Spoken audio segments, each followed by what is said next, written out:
Well, we are here. We are joined. I'm Greg Fernandez Jr. Catherine is with us. Sophia is with us. And Mr. Will Rail, who is also going to be simulcasting here, is also with us today.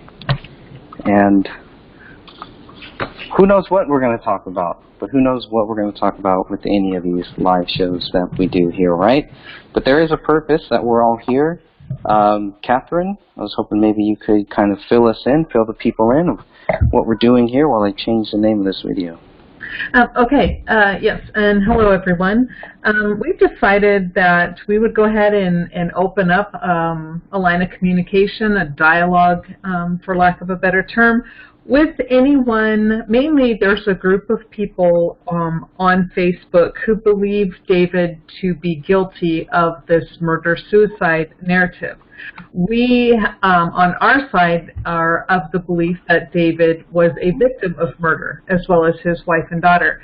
So throughout the years, there's been a bit of contention between the two groups. So, I'm like, someone had posted to me a post from one of their groups, which I showed you on one of my videos, where they're always like, hey, we'll debate you anytime, any place. This has just been going on forever. So it's like, well, okay, instead of us constantly having this bone of contention, let's open the lines of communication and let's have this discussion in a public forum. And so we set it up weeks in advance. When we came up with this idea, it was at least 2 weeks ago. And so we set up a time and a date. And so now we're just hoping that someone from their group, anyone, it doesn't matter who it is, could be one of their main admins or even someone from the group or even someone who could be listening live. If you feel David is guilty, please jump in and feel free to give your stance on why you feel the way you do. And that's the spiel. All right, and I got it up. If anybody here wants to call in, feel free to call in, 609-663-0637. Come on in and join us. We're going to be here for at least another hour, maybe 2 hours or so, and then we'll go back to the previously normal scheduled programming here. But I think this is a good idea. Take a little time out and extend that olive branch and give these people a forum. If they really want to show up here and try to prove David Crowley guilty, great. Even if they don't show up, it'd be nice if they could actually prove David Crowley guilty or help people understand why they believe David Crowley is guilty. Is it based on facts or is it based on fiction? From what I can gather, it looks like fiction to me, because obviously if the police can't prove it, it's going to be hard for me to think that anybody else can. And if they can, then they should hand that stuff over to the cops so that they can conclusively prove this case and close it, instead of having this case ruled exceptionally clear. And there is a big, big difference. So we're talking about 3 people that have died. Go ahead. Right, and it's funny you put it the way you did, because that's exactly what Joe Pierce from their side is constantly saying. Well, if Catherine's, okay, here comes my snort aside, and I can't be that way. Okay, I said I would be peaceful, so I will try to be peaceful. But he's always saying, well, if Catherine's corner friend has all this information, then they should send it in, and if he's innocent, then they'll prove it, on and on and on and on. And it's like I have said this till I'm blue in the face, so I absolutely refuse to even acknowledge him anymore when he says this, because I'm not sure what part of it has been submitted is not understood.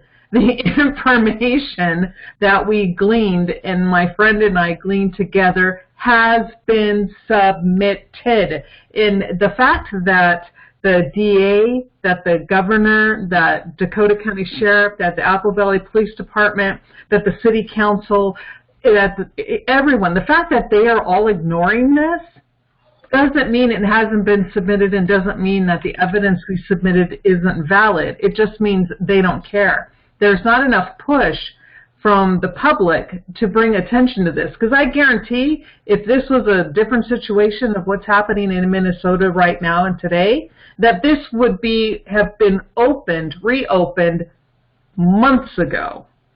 But we don't have that kind of backing behind us. So what we submit is the truth, and we got it straight from the evidence that the police provided to us.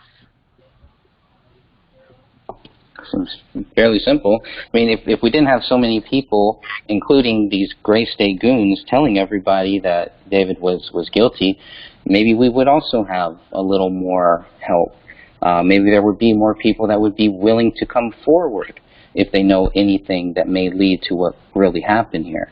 But for anyone to say that what really happened here is that David Crowley is guilty is just crazy. You're fooling yourself. You're trying to fool other people, and I can guarantee you, except for the very, very weak-minded, it's not going to work. You can keep trying. Right. That's your freedom. You know, if you want to keep playing that route, fine, because all that it's doing is bringing more people to our group. Yep. So where Eric Nelson left off, we now have these people who have picked up that baton and they're running with it. So, I mean, I wish that they would. I wish that, you know, they would either be able to admit that they're full of crap and to say, we think David Crowley is guilty, but they don't know David Crowley is guilty. The smartest thing that they could ever do is to not show up here, because they would not be able to prove David Crowley guilty. And if you can't do that, you're just going to make yourself look foolish. Yeah, and you know, jumping back to even any of the anyone who's reported on this case, from the Twin Cities, from Minneapolis' newspaper, to Tom Lydon, to Eric Nelson, to what's his name, Warren. I don't know all these producers' names, but the people who did the Sloppumentary and, you know, others, I find that these are the types of personalities that if they make a mistake, they don't want to jump back and say, oops, maybe I was wrong here.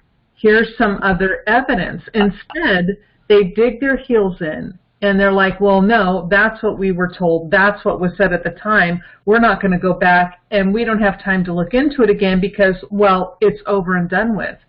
Well, that's not really right, because they slandered the name of a man who was a victim of a murder, and they need to correct that. Well, and the thing is, when it comes to, like, the documentary, I understand why they're not going to, like, necessarily make another documentary. They could. Easily could. I mean, if they came out and they're like, look, okay, well, you know, we could admit our wrongs, you know, but I mean, they're not going to do that anyways. But they could. As for like Tom Lydon and all those guys, they absolutely should. They should be retracting their statements like this. But like I said, I mean, Eric Nelson's the only one I'm like, okay, well, he's the one who probably won't do anything. I don't really see him having to do it because, you know, with movies, what's done is done generally. Right. So. But they set themselves up for a sequel. That's how I see it. I'm like, that's more money for you. Come on now. Exactly. You know, and other documentaries, you know, especially since they decided to release it on Netflix. Netflix has, you know, several documentaries where they had one stance on an outcome, but then when something else came to light, they switched it and they redid it or added to or added another season. Well, they could, like you said, they could do the same thing. Yeah. Well, I mean, the only reason why they're not doing it is because it was all propaganda. Exactly. And there's no reason for them to switch it up now because it served its purpose.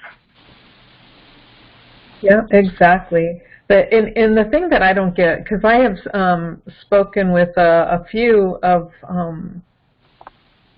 I should say a couple, so two reporters from two separate newspapers that reported on this crime. And one has been pretty vague in any response whatsoever, but they just don't have time because it just isn't in the mainstream media anymore. But the other person seemed a little more open to go, oh, okay, well, didn't know about this. But then again, that's as far as it went. So, and that's where my frustration comes in with the media. It's like, okay, you guys now you've seen it, and you're like going, oh, oops. well, then fix it, retract it, or say maybe even, could this have been something else? They could do a different story, but again, it's not headline news right now. It's not this big, you know, ex-military guy went crazy, killed his family, killed himself routine anymore. And so, oh, I don't know. I'm sorry. I'm frustrated at the moment. No, it's Well, all it good. starts with Tom Linden. Is it Linden? Light How up. do you pronounce his name? Leiden. It starts with him because other reporters or journalists took their lead from his stories. And so, like, you'll see that there was David's bloody footprints throughout the crime scene. There weren't. Yeah. You know, but they take their lead. They don't even bother to look at the evidence. They just watched his little thing and then wrote what he said. So it really starts with him. Yeah. And you got to take, well, I don't even know how we even go about correcting all the misinformation that was in his report. Well, yeah, because, you know, I'm wondering, I've been trying to do research on Leiden lately, the last week or so. I've come across several interesting things about him, not only as a person, but his history as a journalist. But I can't find out or figure out where did he get his information to do his hit piece. Because, you know, it seems like a narrative was handed to him, and then he wrote it and spoke about it, and then ran with it. He didn't, by how he speaks and what I have seen him write, he didn't even look at the evidence. So where is he getting his information? Or where did he get his information? I always assumed that he got it from the Apple Valley PD. No, I don't think he did either. Well, he definitely got the documents and got all of that stuff. Now, apparently he got a lot more than what he was supposed to get. That's what one of the Gray State goons had told me. After we found out that Tom Leiden had gotten a lot of documents and photos, that's when we started putting in requests for documents and photos. The reason why we didn't do it when the case was still, they were still investigating it. You know, the case hadn't closed yet, so Detective Gummert, you know, made it clear, you know, they're not going to do anything more. They're not going to answer any questions. They're not going to give us anything until their investigation is done. And of course, they're not going to tell us that either. So we kind of found out through Tom Leiden, and Tom Leiden had all of this stuff here, and then that's when we started putting in requests to try to get as much documents, as much data as we possibly could. And so by that time, Tom Leiden had to have known that there was something up. So to call him an investigative reporter, I don't know. I mean, he's reporting what? I mean, not reporting the truth, definitely not reporting facts, and he hasn't retracted any of those statements that he's put out here. Well, because if he had access to all those documents, it just tells me he didn't even read them. Mm-hmm. I mean, the moment you start to even read and then look at one of those photos, look at the evidence, look at the BCA reports, you realize that it's not the narrative. You see right away that David was a victim of murder. So did he just, for poops and giggles, say, okay, I got these reports, but what do you want me to say? And, I don't know. Like you said, that's not investigation. That's regurgitation. Yeah, well, he was working with Eric Nelson up until a certain point. It seemed like they were working hand in hand, and then Tom Leiden played his card first with that 15-minute hit piece on David Crowley, and then Eric Nelson followed up with a 93-minute hit piece. Well, I kind of feel like when it comes to like Leiden stuff, like, I mean, if he would have read any of it, I mean, honestly, like, I mean, he didn't need to have the picture of the bodies. You know, he could just basically see, just even from, like, I believe even the kitchen photos would have been enough to kind of show it. You know, like the angle from, like, going in. You know, you guys get it. So I think that if he would have, you know, at least looked at, like Catherine said, at least 1 or 2 photos, read the police reports. You know, once again, they even show it in the police reports that, okay, there was, you know, just to kind of go with kind of what we got here in order here, you know, there should have been 4 bullets shot, but we've all of a sudden we got, I think it's like 6 fragments, 6 casings, I believe is what it was, if I remember correctly off the top of my head. But then there was also an unspent round as well. It doesn't add up, as even if we just look at the 6 fragments, why are there 6 fragments? That doesn't make any sense. Correct. So, I mean, that should already make him question things. On top of that, you got the body decomps, you got bullet trajectories, you got blood spatter, the lack thereof of blood, the body decomp times. You can compare David's hand to the smear marks and all this. I mean, you can do all sorts of things like this, and it doesn't add up. Not to mention, I mean, what's the typical motive we've got going on? I mean, I know I'm just kind of covering everything right now, but, you know, if you look at what is the driving motive that I believe the police were trying to say, and they were trying to say, what was it, financial? It was one of the motives, potentially, and then, of course, you get the pact theory that another group, you know, posted, and then you got the, you know, of course, the police narrative, you know, which is like, oh, well, you know, he just did this, he just got snapped, he just did it. And I mean, even then, it kind of, like, the way it sounded to me, it sounded even like the police chief, was it Reitzigal or whatever? It even sounded like he was like, oh yeah, well, it was all over finances. But anybody looking at the financial records will see that finances, that doesn't make any sense, because they were pretty well off. Yeah, and that's the funny thing when you bring up the finances, like, because that is what the chief was saying. And not only did they have money in their accounts, but there's a $14,000 check sitting on their porch.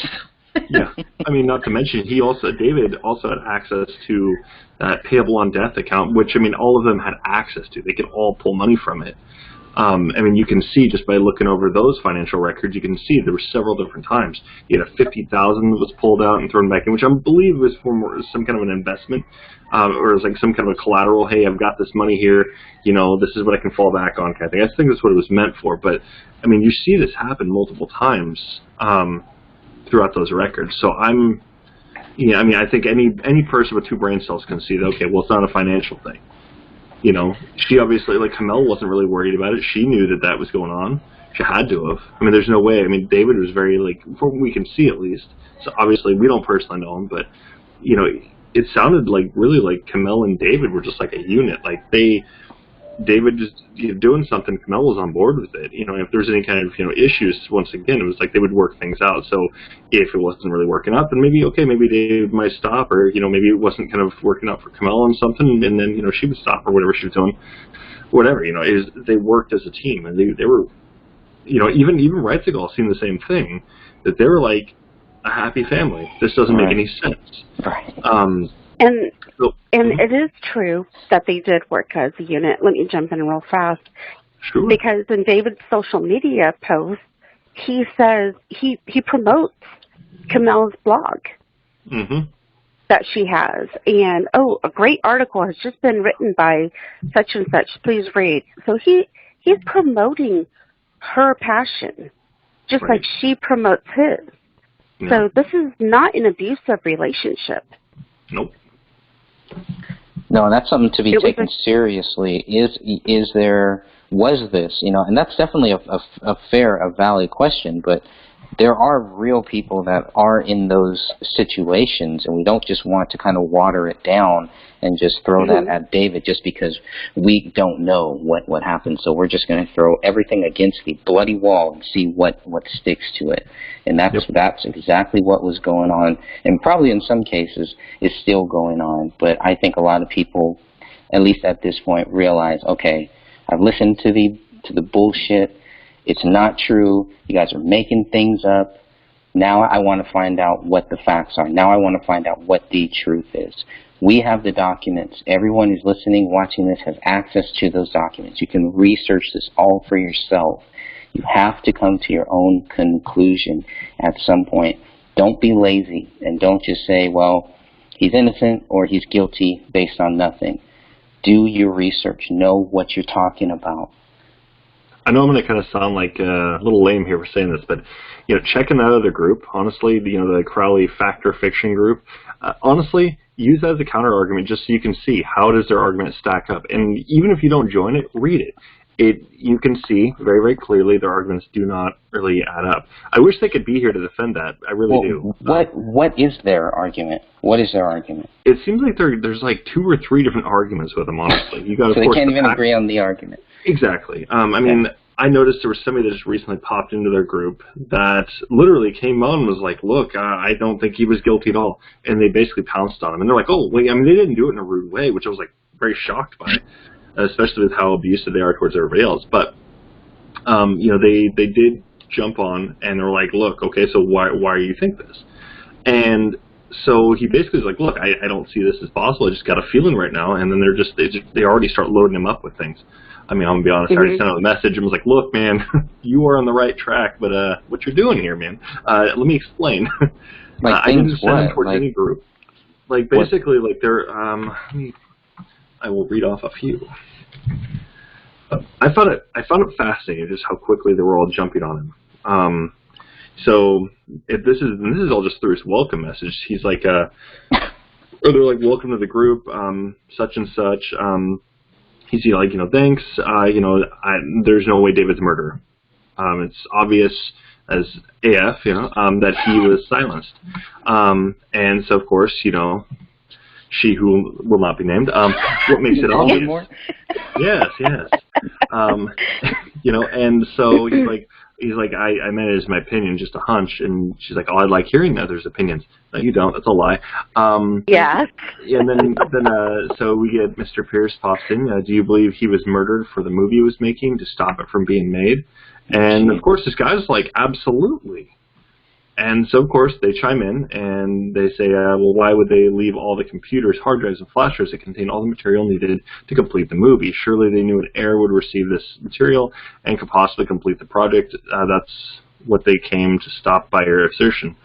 And, of course, I mean, that is that's the documentary. That's the documentary, though. That's not the movie that was never made. Yeah. Exactly. So, I mean, that's the thing is when it comes down to it, I mean, does he have a point to some degree? He has a small point. He's lying. He's basically lying. He's trying to confuse this guy. Exactly. So what they should be doing, and I'll give them a little tip, what you should be doing is showing this guy the evidence of why you believe David Crowley is guilty. Instead of just picking apart at little things, waiting for him to come up with something, why don't you help him understand why David Crowley is guilty? Give him the facts that will show him, lead him to the documents that will show him where it shows David Crowley is guilty. And if you trust your theory, that's all you should have to really do. Well, exactly. I mean, like, I will agree with them to some degree that this, I mean, was it a very strong argument? No. The thing is, I mean, if you're looking at a government hit, yeah, leaving that stuff, what is that going to do? Well, it doesn't necessarily prove anything. That's the problem. Obviously, they didn't, none of this other group didn't read the 2015 script. That's what the Gray State Goons say. That's what they really, that's exactly what. Yeah, that's my other thing. Sorry? I don't think they ever did. I don't think they can. But the thing is, they obviously didn't read it. And once again, if the Gray State Goons were basically like, that's what their assumption was, which we can see based on the crime scene. I mean, everything they were kind of leading towards, it was all based on the 2013 script rather than 2014. So, yeah. I mean, if you come down to it, leaving the 2013 stuff there, they're trying to use that to make David look crazy. So leaving it there, actually, this guy's argument here, that's the thing. Mr. Pierce is not leaving a very strong argument in that case. He leaves the argument, okay, well, why would anybody leave this? It doesn't make any sense. Well, the thing is, if there was a government hit, and this is actually, like, that was a legit thing, they're trying to make him seem crazy. No, this makes sense to leave it there. However, and that's the thing, they didn't look at the whole fact that, well, he left the 2014 script. The 2013 script we just got. So even with all of his notes, it doesn't necessarily mean he went crazy. It's just he was looking at things. I mean, well, they were also trying to tell people that that David didn't have a working deal. Yeah. So they started out with a big lie there, and from that point on, yeah, why would anybody take them seriously? Exactly. Well, the thing is some people don't even bother to look further than what they're being told. Yep. And so they actually believe that there is no deal.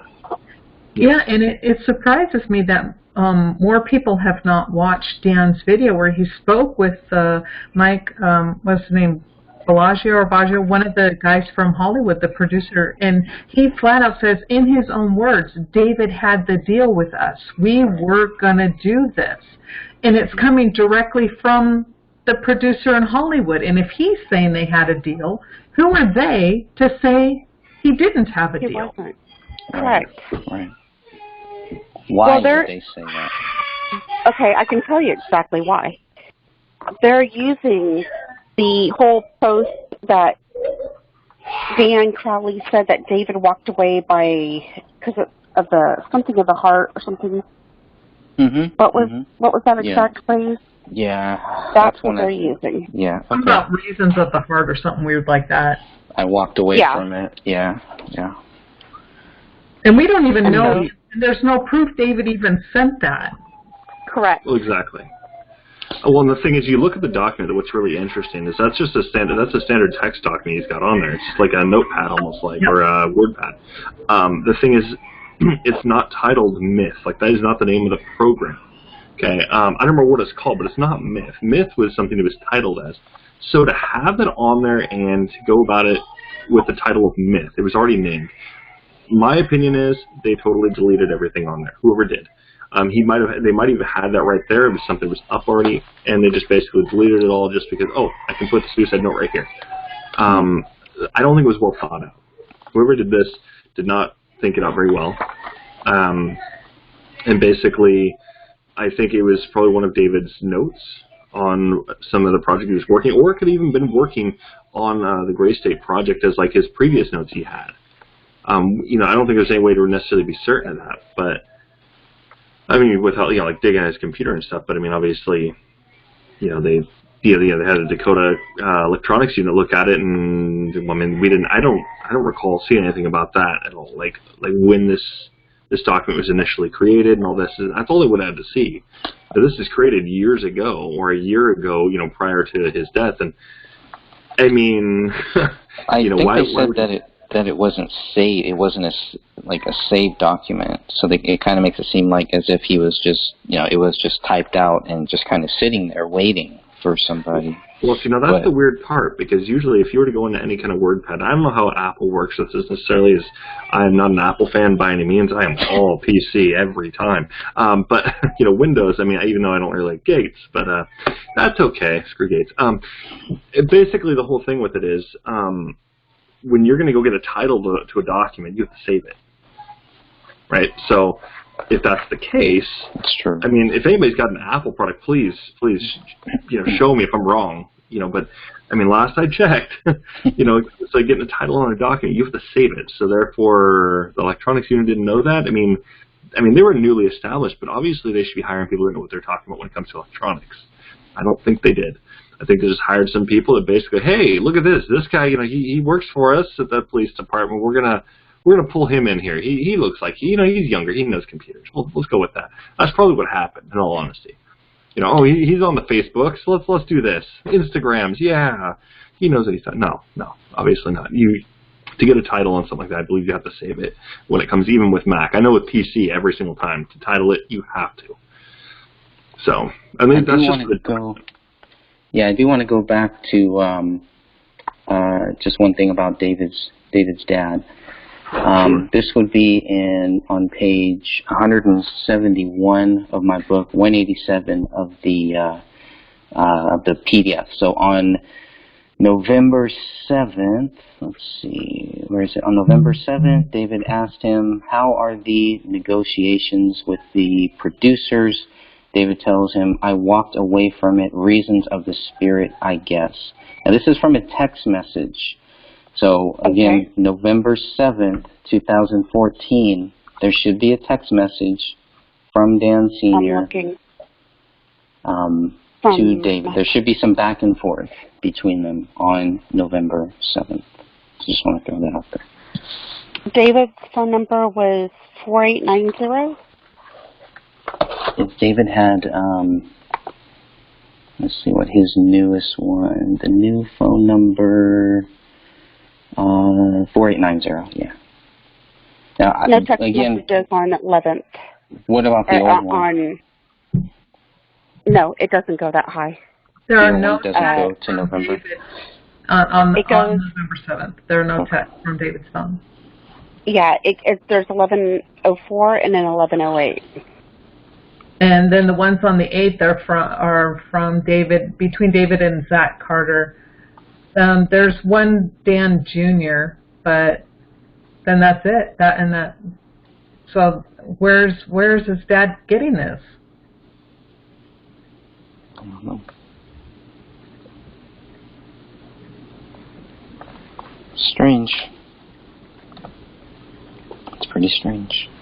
And I did want to add, like what William was saying, that a lot of the things around the computer was pointing towards the 2013 script. Like, he could have been working a while ago on the myth, but for some reason it seemed to be staged right there at that time. But the notebook, that is an interesting piece of evidence because the notebook contains information for the 2013 script. Although he was completely done with it as far as we know and had shown the Mike the 2014 script and had done some revisions and everything, the 2013 script, all his little notes and little jots, everything that he was writing was towards the 2013. That's in that notebook right there, Greg, that you're showing. And that kind of shows that, yeah, you. I mean, where's his notes for the 2014 script then? Where's all of that? Where's all that good stuff? Is this just an old notebook? It's kind of what I always thought. Even a lot of the stuff on here, just, yeah, anyways. Again, that number, if anybody does want to call in 609-663-0637. This is your opportunity to explain why David Crowley is guilty, why you believe David Crowley is guilty, what is it based on, how invested are you in this, how much research have you actually done to come to that theory, and for how long? Are you working your way back? Did you start with the fact that David Crowley was guilty? Did you start with the fact that he was innocent? Where did you start, and where are you at now after looking at all of these documents that you have access to? So you have no excuse. So we all have access to these documents if we want to do our own research and look into it. So for me, I don't understand, unless it's a lack of knowledge, wisdom, effort, fluoride, chlorine, unless it's something like that, I don't understand why you would believe David Crowley is guilty. Well, you know, and I've said this before, and maybe this might help someone who's come in and just hearing this. When I first heard about this case, I remember my exact thought was, I'm going to read the autopsy report and explain it to the group because maybe they don't understand how medical terminology works, because most people don't. Autopsy, I still don't. Yep. Yeah, it's a whole different field. So I said, okay, let me do this, and then maybe they can understand why this guy killed his family and then himself. Okay, so that's the first thing I go to, are the autopsies. I breeze through Kamel's and Ranya's real quick, and then I open David's, and I'm like, okay, so let me read this, and then I'll explain it, right? In my ego, I'm like, I'll explain it to them and tell them why they're wrong. And as soon as I started reading that, I'm like going, my thought was, and pardon my French, was, oh, holy shit, this guy was murdered. Yeah. And from that point forward, because I entered this believing he was guilty, but the moment I started reading, I knew he wasn't. and then from that point on, it's just been a domino effect, one on top of the other, where evidence after evidence is showing and backs up the previous evidence that he was a victim of murder. Yep. I want to say hey to Johanna in our live chat room here on the Hello. Great Stage YouTube channel. Appreciate that. We are actually live here. I know you've tuned into a lot of the replays for the last 6 or 7 months, but here you are. You made it to a live show. Awesome.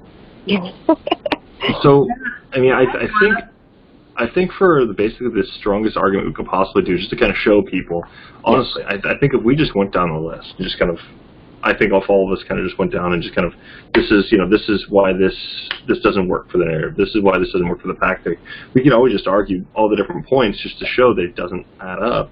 And then it shows that, okay, well, if we've got all these narratives that are supposedly there, why don't they add up? And I think most of them, we can just follow this exact, just going just down the list right here, bullet count, bullet trajectories, spatter, decomp, the smears, and then, of course, motive. You can see that it's very, very clear it's not possible. It is absolutely murder. Just like how Catherine said, if you look at the autopsy reports, you'll see it doesn't add up. Let's talk about this one, then. Let's talk about these bullets, because we don't just have bullets, we have bullet fragments too. Mm-hmm. We have people, when the police leave that crime scene, and they're satisfied. They're 100% satisfied that David Crowley is guilty, and they're going to work their way back through that. Yep. They're missing 2 very crucial bullets, rounds, spent rounds. So we have several spent rounds, and then we have this item 31, which is a bullet fragment. Item 31 has got to be a fragment of one of those spent rounds, or it's a fragment of a spent round that is still missing. Mm-hmm. It's one or the other. So, yes, I definitely think the bullet count, kind of like when you're missing votes and all of a sudden you're able to find them. I think we have something similar going on here. That's just my view on that.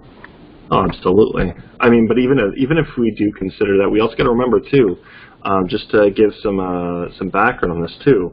The gun that was used, it's the Springfield Armory. I don't remember the exact one, but there's plenty of videos where you can actually just look it up and you can actually see it always launches the casing to the right. So if you look at where the bodies are, or rather where they were, you'll see that even if paleo, let's just say hypothetically, paleo was moving around, it still doesn't add up with all of them. You'd figure some of these would be, okay, well this makes sense here, this makes sense here, but they don't really necessarily make sense for the narrative at all. It actually looks like something else entirely. So if we got bullet fragments and bullet casings that are kind of like really close to each other, that's already odd, for one. For two, if you look at where the bullet casings are, even on that carpet, I mean, if Paley was really there eating on the bodies, right, you'd find bloody paw prints. You'd see that they'd be kicked around, they'd have some blood on them most likely, so you'd probably be stepping on them. Is another thing. So we don't see that either. So that's why I'm also having kind of an issue here. So if we got the bullet counts, we got, as I believe, like I was saying earlier, I believe it's 6 fragments, 6 casings. I believe there's 1 unspent round entirely. So 7. So you have 7. Yeah, you have 7 bullets because you have to include item 45, which is the one in the basement. So okay. 7 cartridges, 7 cartridge cases. No, there's 6 cases. No, there's 7. There's 6 cases. 2, 3. 1, 2, 3, 4, 5, 6. Oh yeah, that's 6. Yeah, I thought it was 6 casings, 6 fragments, and 1 unspent round entirely. 5, 6. Wait a minute. 6 casings, 1 unspent. Then the bullet fragment 31. 1, 2. Oh shoot. Yeah, that doesn't really add up. That's what I'm saying. When it comes, and see, you have 6 hollow points. I'm trying to, because there's different words for them. And then you got that little teeny piece, number 31. And then the live round, number 7. So number 2 is a cartridge case. It's by the edge of the carpet and the recliner in the living room. Number 3 is a cartridge case by the stool in the living room. Number 7 is a live round. On the rug, hair clump, torn crown pages. Number 9, cartridge case on the rug by the Quran. Number 30, cartridge case, torn Quran, by the torn Quran by the couch on the rug. Number 31, wait.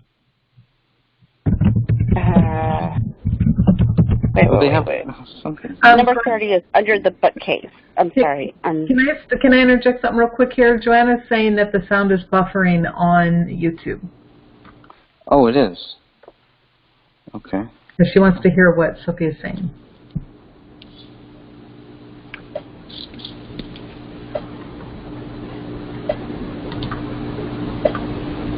Okay, let us know if it's still.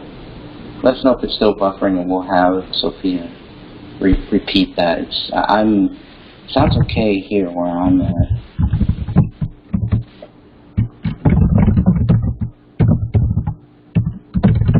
Maybe it is buffering a little. Okay, I just told her to let us know if it continues. Yeah, seems right. Yeah, stream bitrate lower. Well, I mean, just to kind of add on that just a little bit, I feel like when looking at the bullet counts, we kind of have to look at the autopsy as well, because it does say 2 bullets used, or 2 bullets used for Kamel, 1 for Rania, and 1 for David. Okay. Now, a few things to note here. They've got the exit on some of them, and I believe they have an entrance. I believe it's on Kamel they have an entrance, don't they? No, they only have the entrance wound on Rania. Okay. So my point here is, I mean, they've only got limited data even on that, which is already peculiar, in my opinion. But we've also got if you look at where the bodies are, along with that too, where they're gonna fall, things like this. I mean, it doesn't seem to add up. But I mean, you still, regardless, you got 4 bullets used, but why is there 6? And an unspent round. Why? Well, it doesn't make. There's 3 bullets that have Kamel's DNA only on it. There's 42, 43, and 44 that were all found on the rug that day. And that could screw up the autopsy report right there right after that. Mhm. Yeah, exactly. And that was never updated or anything. Yeah, you'd figure that would have been updated pretty promptly, but apparently not. Oh, wait, you know what? I need to go back and say you were correct, William. She had entrance wounds that they found. Kamel did have entrance wounds. And they just couldn't find the exits, correct? Correct. You're correct. Yeah. It's like, I could have sworn How could they find entrance? Mm-hmm. Sorry. How could they find entrance wounds if she doesn't even have a head? They would have found little skull fragments is what they would have had to have found with some beveling on them. I mean, that's the only way that would have been possible. So, but once again, I mean, I was in the impression Paleo ate all that, so. But okay.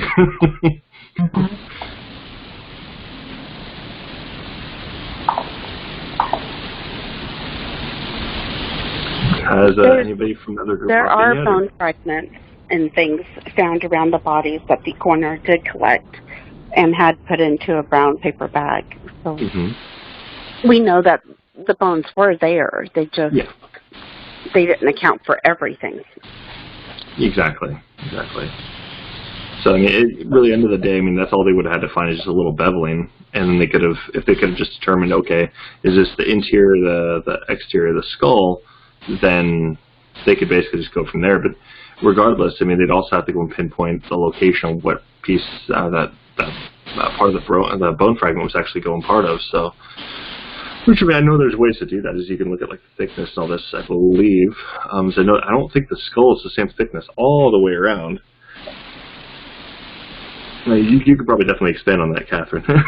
I'm definitely no expert. I mean, yeah, you're correct. The skull is pretty consistent. There are some facial bones that might be thinner, but where it seems like what the ME was doing is, kind of piecing it together. They would get a piece and see, okay, does this articulate with this skull fragment that we have left on this body? If not, will it articulate with this over here? And so that's kind of how they did. And from reading the reports, that when whoever was collecting the fragments, they collected the fragments that were located closest to that body, put them in a bag, sent it with that body, and then according to the autopsy reports, those fragments then did articulate with the skull, the leftover skull that was remaining on that body. So it's nothing that I found in any of the reports stated, like, say, there was a skull piece located by the door that matched Kamel or by Kamel's leg and it matched David. Nothing like that. I mean, what they found by David matched David's skull. What they found by Kamel matched Kamel's skull. Mm-hmm. But for the most part, they just did a lot of guess and check on is basically what you're saying, right? They just did a lot of guess and check. I'm sorry. Okay, guys, we're gonna. There's definitely a streaming issue. Okay. I'm gonna restart the stream here, and we're gonna see if we still have. That was really weird. Yeah, it was working okay for a while, and then we're gonna start a new stream. Catherine, Yeah, would I you still let got mine, the so we people can in still the talk chat if we need know? to. I don't see anyone in chat. Okay. Yeah, me either. I'm chatting with Joanna on YouTube. That's what I meant. Oh, I'm sorry. Yes, I just told her that Greg was going to restart the stream. Okay, thank you. Yeah, I had to leave the chat because I was looking at the graph that I have for the cartridges and bullet casings and stuff. So. Yeah. No worries. Okay. No worries. New stream should be up now. Do we have anybody else in our conference call that is from the other group potentially? Nope, or? nope, we're still waiting. We'll give out that number again here too. So let me just start this. I mean, you're welcome to even do it now, as I'm still streaming, so. Okay. Alright, good. So, if anybody does want to call in, go ahead and call in 609-663-0637. We have now started the second stream here, and of course we'll come back and kind of piece both of these streams here together. You can also catch this on Twitch right now. If you go to twitch.tv/Strange Investigations. So it's live there, no issues there. Just us. Yeah. Here we are. So we're going to be here for, let's see, we've gone about 1 hour, so we'll definitely be here for probably at least another 30, 40, 50 minutes, depending on how much we can cover here, and depending on if anyone wants to jump in and join us. But well, what's great too is, like, I mean, the way the flow goes of this, I mean, we can easily see how everything is connected really quick, because with the autopsy report, yeah, we got the bullet counts, but we also had bullet trajectory through the skull, which they're like, oh, we don't even know what that is.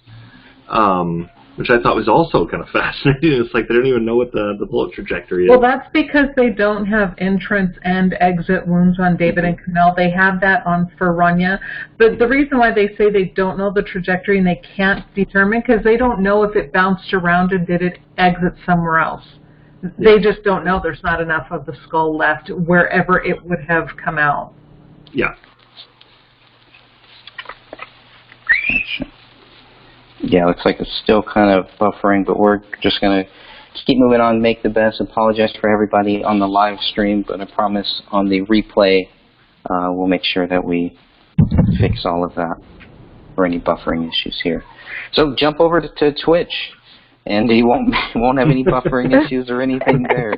Go to twitch.tv/Strange Investigations, and of course, I know, Will, man, you've done, what are you up to, 25 videos on this case now? Yeah, if we include this, it's like 25, 26, something like that. Man. All at about 2-hour length. you're gonna catch up to us pretty quickly at that pace. Oh yeah. I think. Oh yeah. Plus on top of that, we have that the video I'm making, which now that I have my graphics monitor, thank God, Yeah. I can start picking up the pace. It's fantastic, because I don't have to rely on the mouse. Yeah. Fantastic. I still can't get over how happy I am on that. Let's see if I can pull up some of these other ones. So these are kind of the main points here, which really we've been trying to focus on, trying to stay focused here on all the different things that would either prove David innocent or guilty, right? Is that kind of your view on this, Will? Oh, absolutely. But I do want to go and point one thing out. I know we don't have it on this list at all, but I would highly suggest people also check out similar cases to this. You got there's the John Lang case. Highly suggested. That's the guy that was stabbed multiple times over in Fresno in 2016, and then his house is also started on fire. Yeah, it's a really complex case, but end of the day, I remember this. Yeah, not many people really believe the narrative there either, but you also got that, and you got the Pencock case.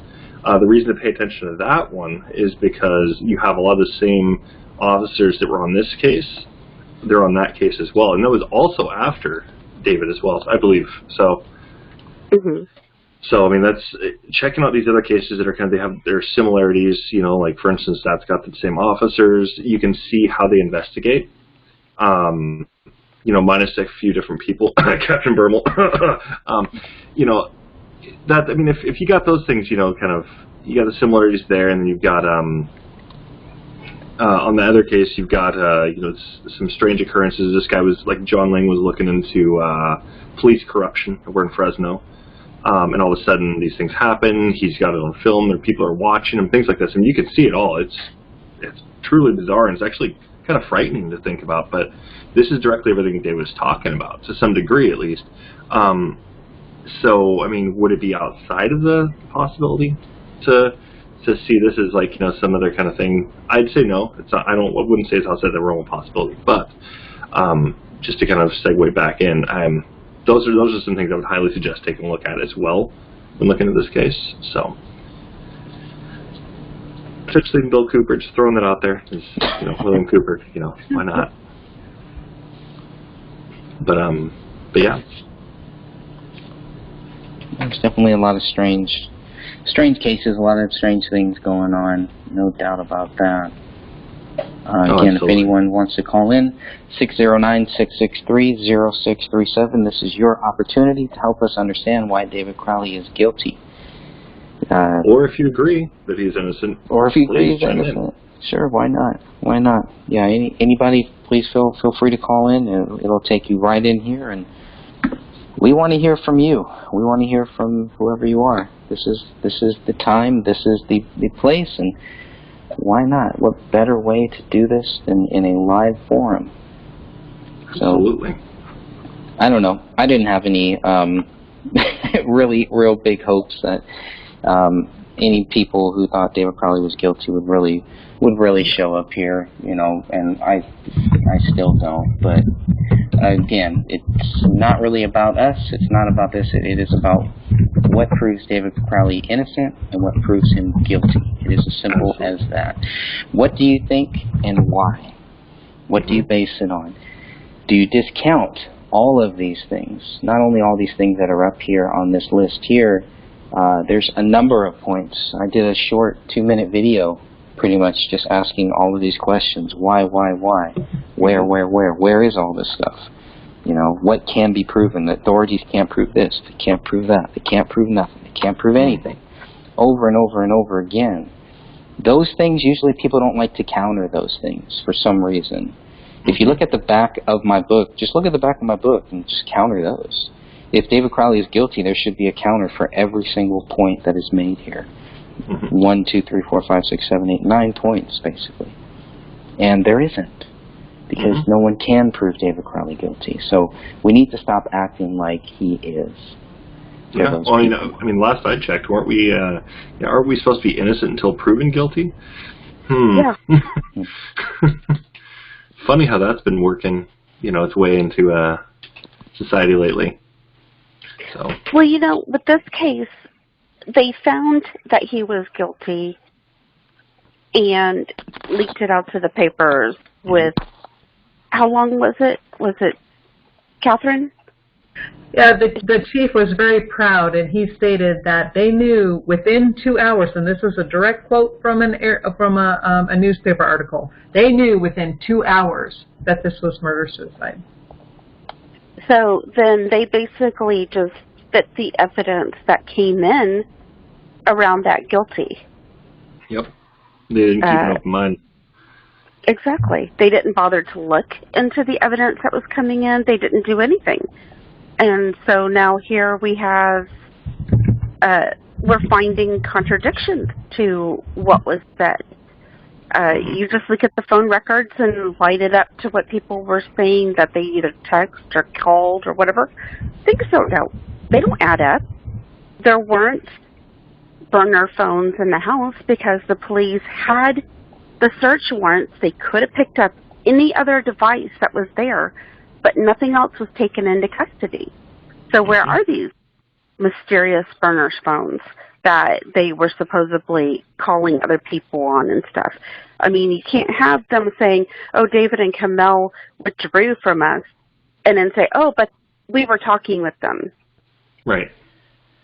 So you can't have it both ways. That the dog ate those phones too? Hey, yes, it's very possible. Yeah.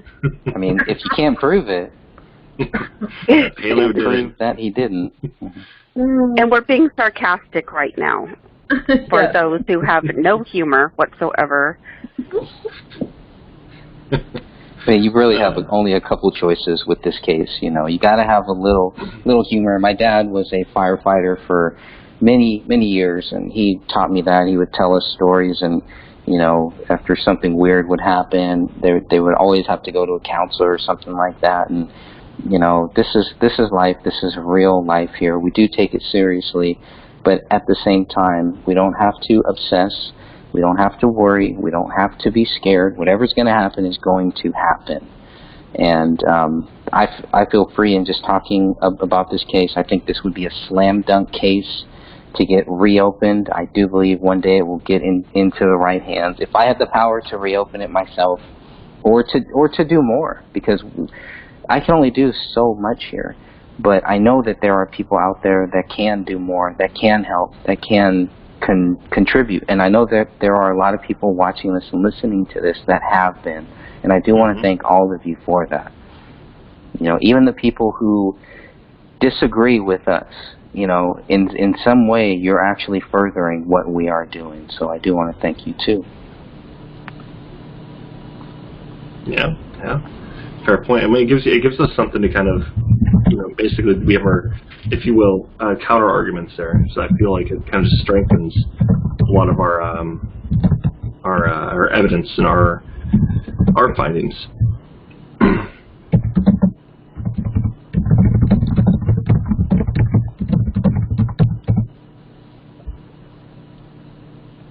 Pretty fast typing. I know, right? It's pretty good. Oh no, I have long fingernails. I used to, well, see, I'm one of those old school people. I don't know if any of you other guys, I don't think you guys are as old as I am. I think I'm the oldest one here. But back in the day, I mean, when we had to take typing classes, I learned on those ones where you had to peck the keys, right? And they would make sure that you had to type at least 85 words per minute. Well, no, that's nothing. We had pianists in the rooms, right? And these people, so we would start to challenge each other. It got to the point where I was typing over 120 words a minute. So without fingernails, but with fingernails, it's kind of slowed down. But I mean, those pianists, you're like going deep. All you see is a blur, right? You're like going, I don't see how your fingers can move that fast. Right. Yeah, I think I'm like 40 words a minute. I still type with 2 fingers. So Me too. Yeah. I've never learned any so other bad. way. I tried QWERTY. They used to teach us QWERTY. Yeah. Right. We're there. We called them the hen peckers, the peckers. Yeah. Finger peckers. Oh man.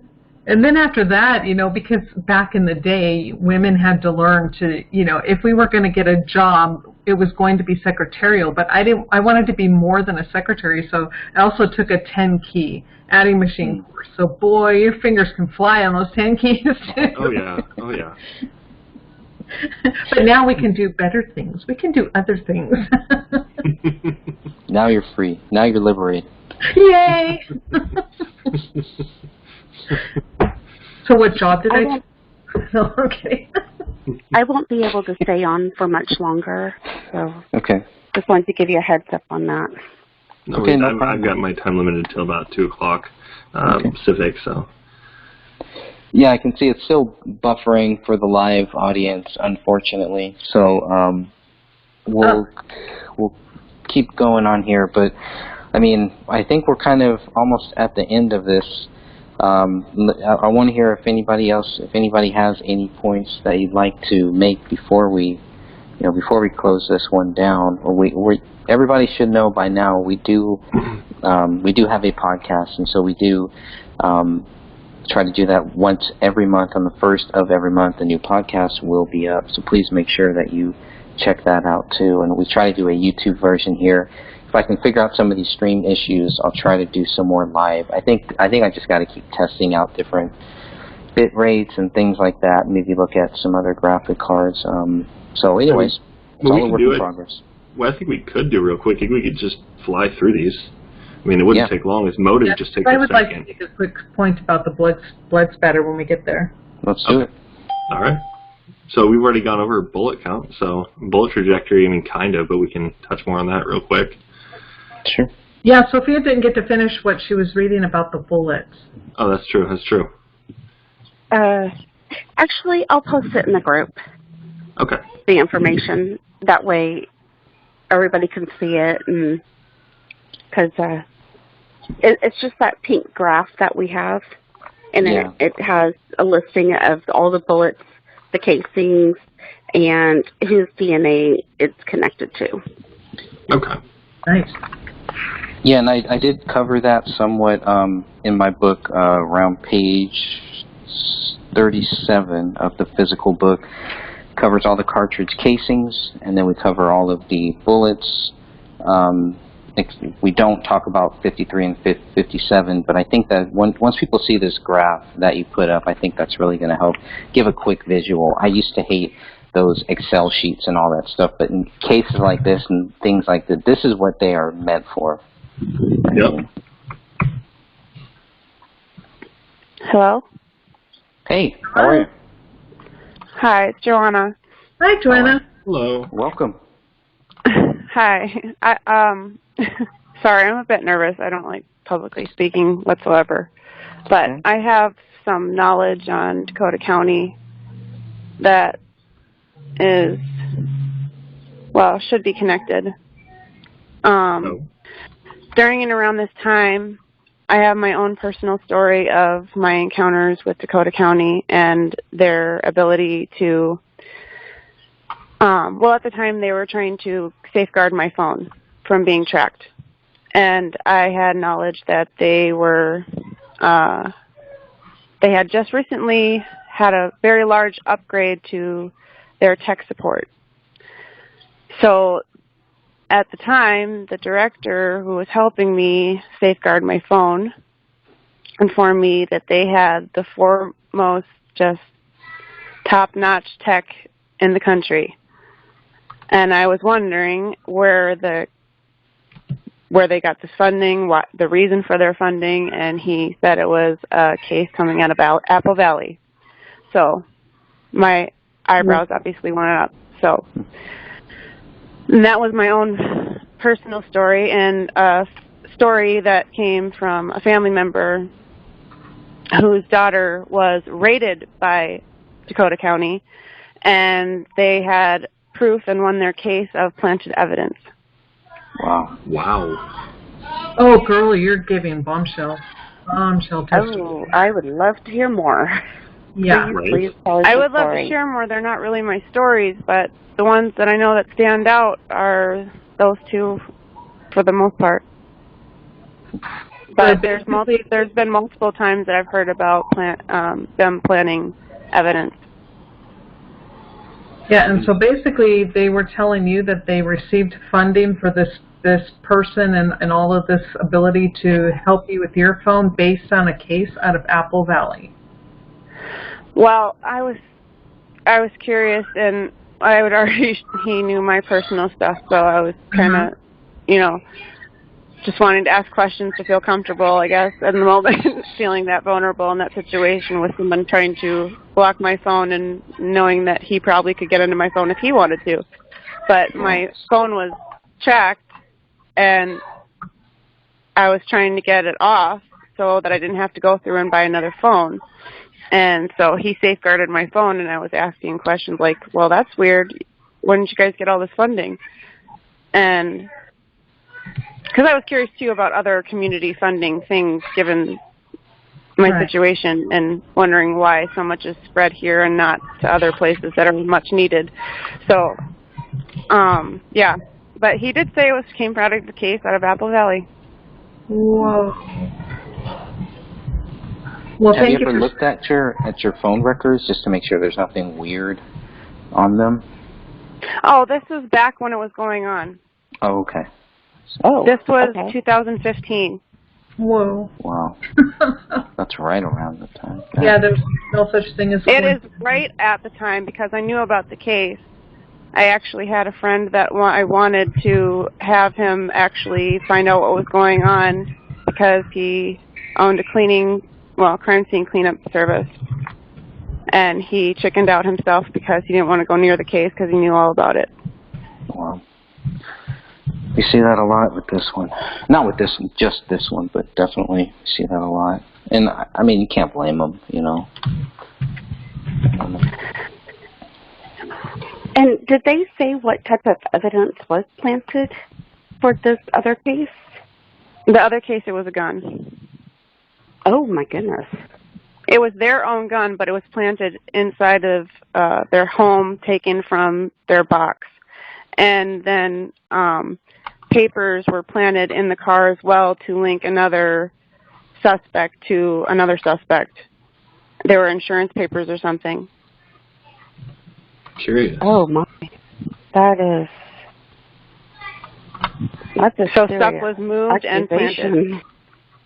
Yeah, which has happened in this case. If and I'm sure you've been following a lot of things we've been doing, Joanna, but we have found that things all over that crime scene were moved, and evidenced by the photos themselves taken at the crime scene. Right. Mhm. Yeah. So this is just confirming what we had assumed. Yeah. Wow. Do you know what type of stuff was moved in that case?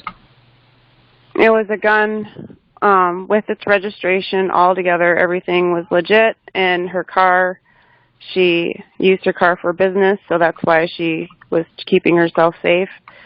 And they moved it from the house or from the car into the house to try to prove, I don't know, that she had no reason for it other than that they were a threat in some way, shape, or form. Because they literally had nothing on them, so they had to do something.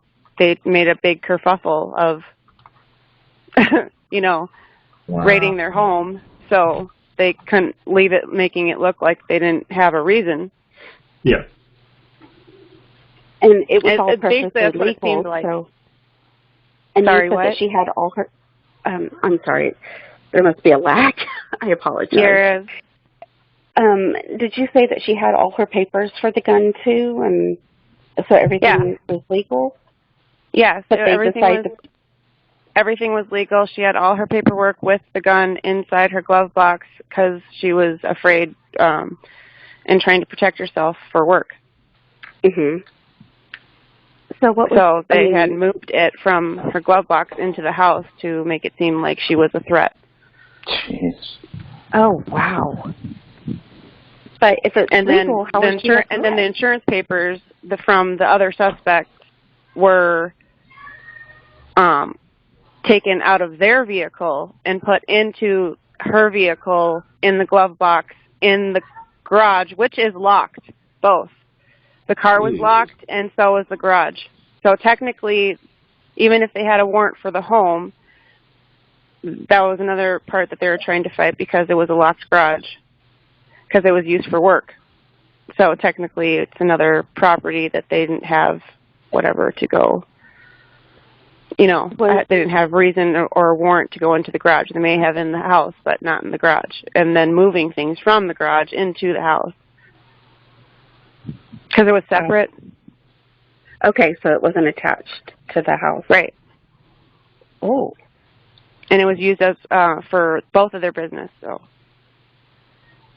That's crazy. Mhm. Wow. Well, I guess now I understand why I have heard nothing from Dakota County at all when I sent them the information on David's case. Wow. Mm-hmm. Well, you remember I was telling you about that docuseries on Amazon. I think it's either Showtime or Stars or something like that. But it's called Murder on the Bayou, and everybody involved was corrupt. And it went up to a U.S. Senator for Louisiana. Mm. I mean, it just went straight up. From the lowest person on the totem pole, like an actual heroin dealer, basically, all the way up. And it's stunning, because if it happened there, it could happen anywhere. It's happening here. Is it happening a lot there, do you think? I mean... Oh, yeah. How long do you think it's been going on? I have my own personal stories I'm not really willing to share, but... That's okay. Quite some time. Okay. Jesus. So basically, they're all affiliated. You know, like how... it's hard to describe. Not like in mob movies. Same thing. Mm-hmm. It's the brotherhood. It's a brother. It's the brotherhood. Even if they're not in the force, if they're in something else, it doesn't matter. They're all connected in secrecy by the brotherhood. So there are a lot of which is exactly why David was the threat. Absolutely. So, do we know directly how they're connected? I mean, at this point, it kind of seems like Freemason might even stand out a little bit more, actually. It does, even in the small towns.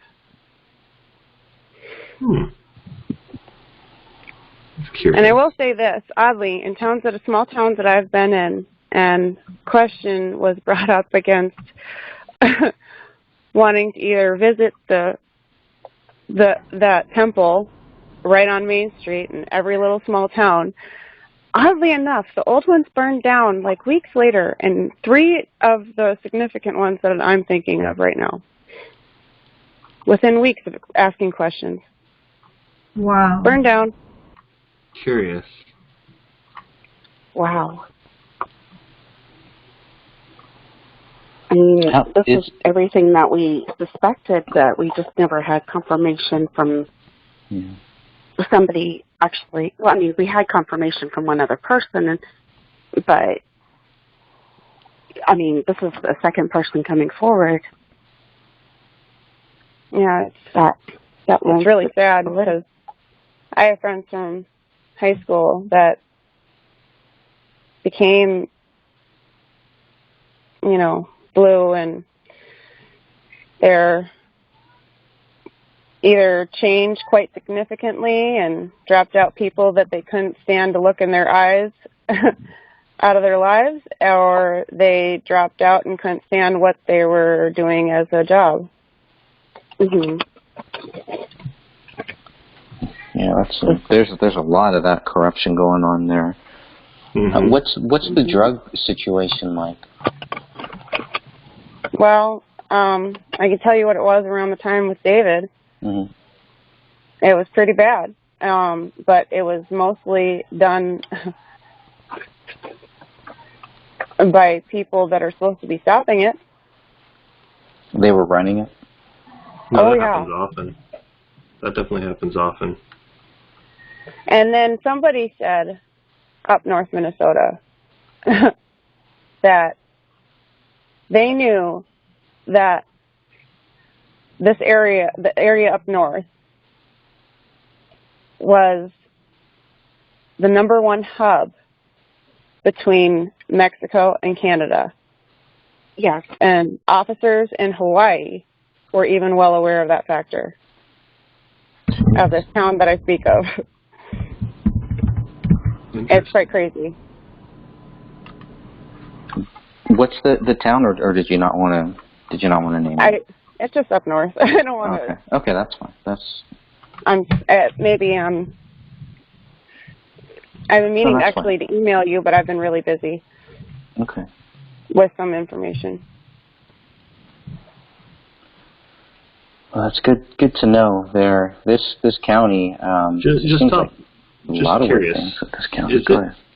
and once again, I mean, you can always private message or anything, but I mean, Red Lake, does that ring a bell for this at all? Mm-hmm. Okay, so I was thinking. They take advantage of their territory, too. Curious. Meaning they...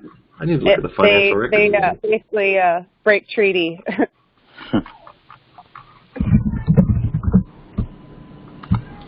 Yeah, I think that's going to definitely go into why we need to be checking out those financial records again. I think that's sounding familiar right now. Okay. I don't have anything on my old computer, so I'm still in the process of transitioning back. So hopefully Do you just want to send me a PM of what exactly you were remembering so that I know what to look at in the financial records? Yeah, I'll send that real quick. Okay. That's what I'm thinking it is if Red Lake is on those financial records, then this could very well be what part of what we're missing. I think,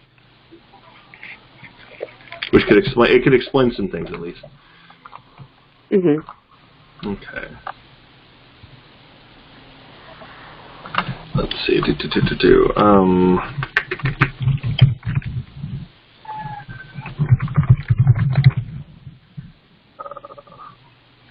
Well, John, do you have anything else you want to share, or just any other thoughts that you want, whether other cases, the county, or even just on this particular case here too? Anything else?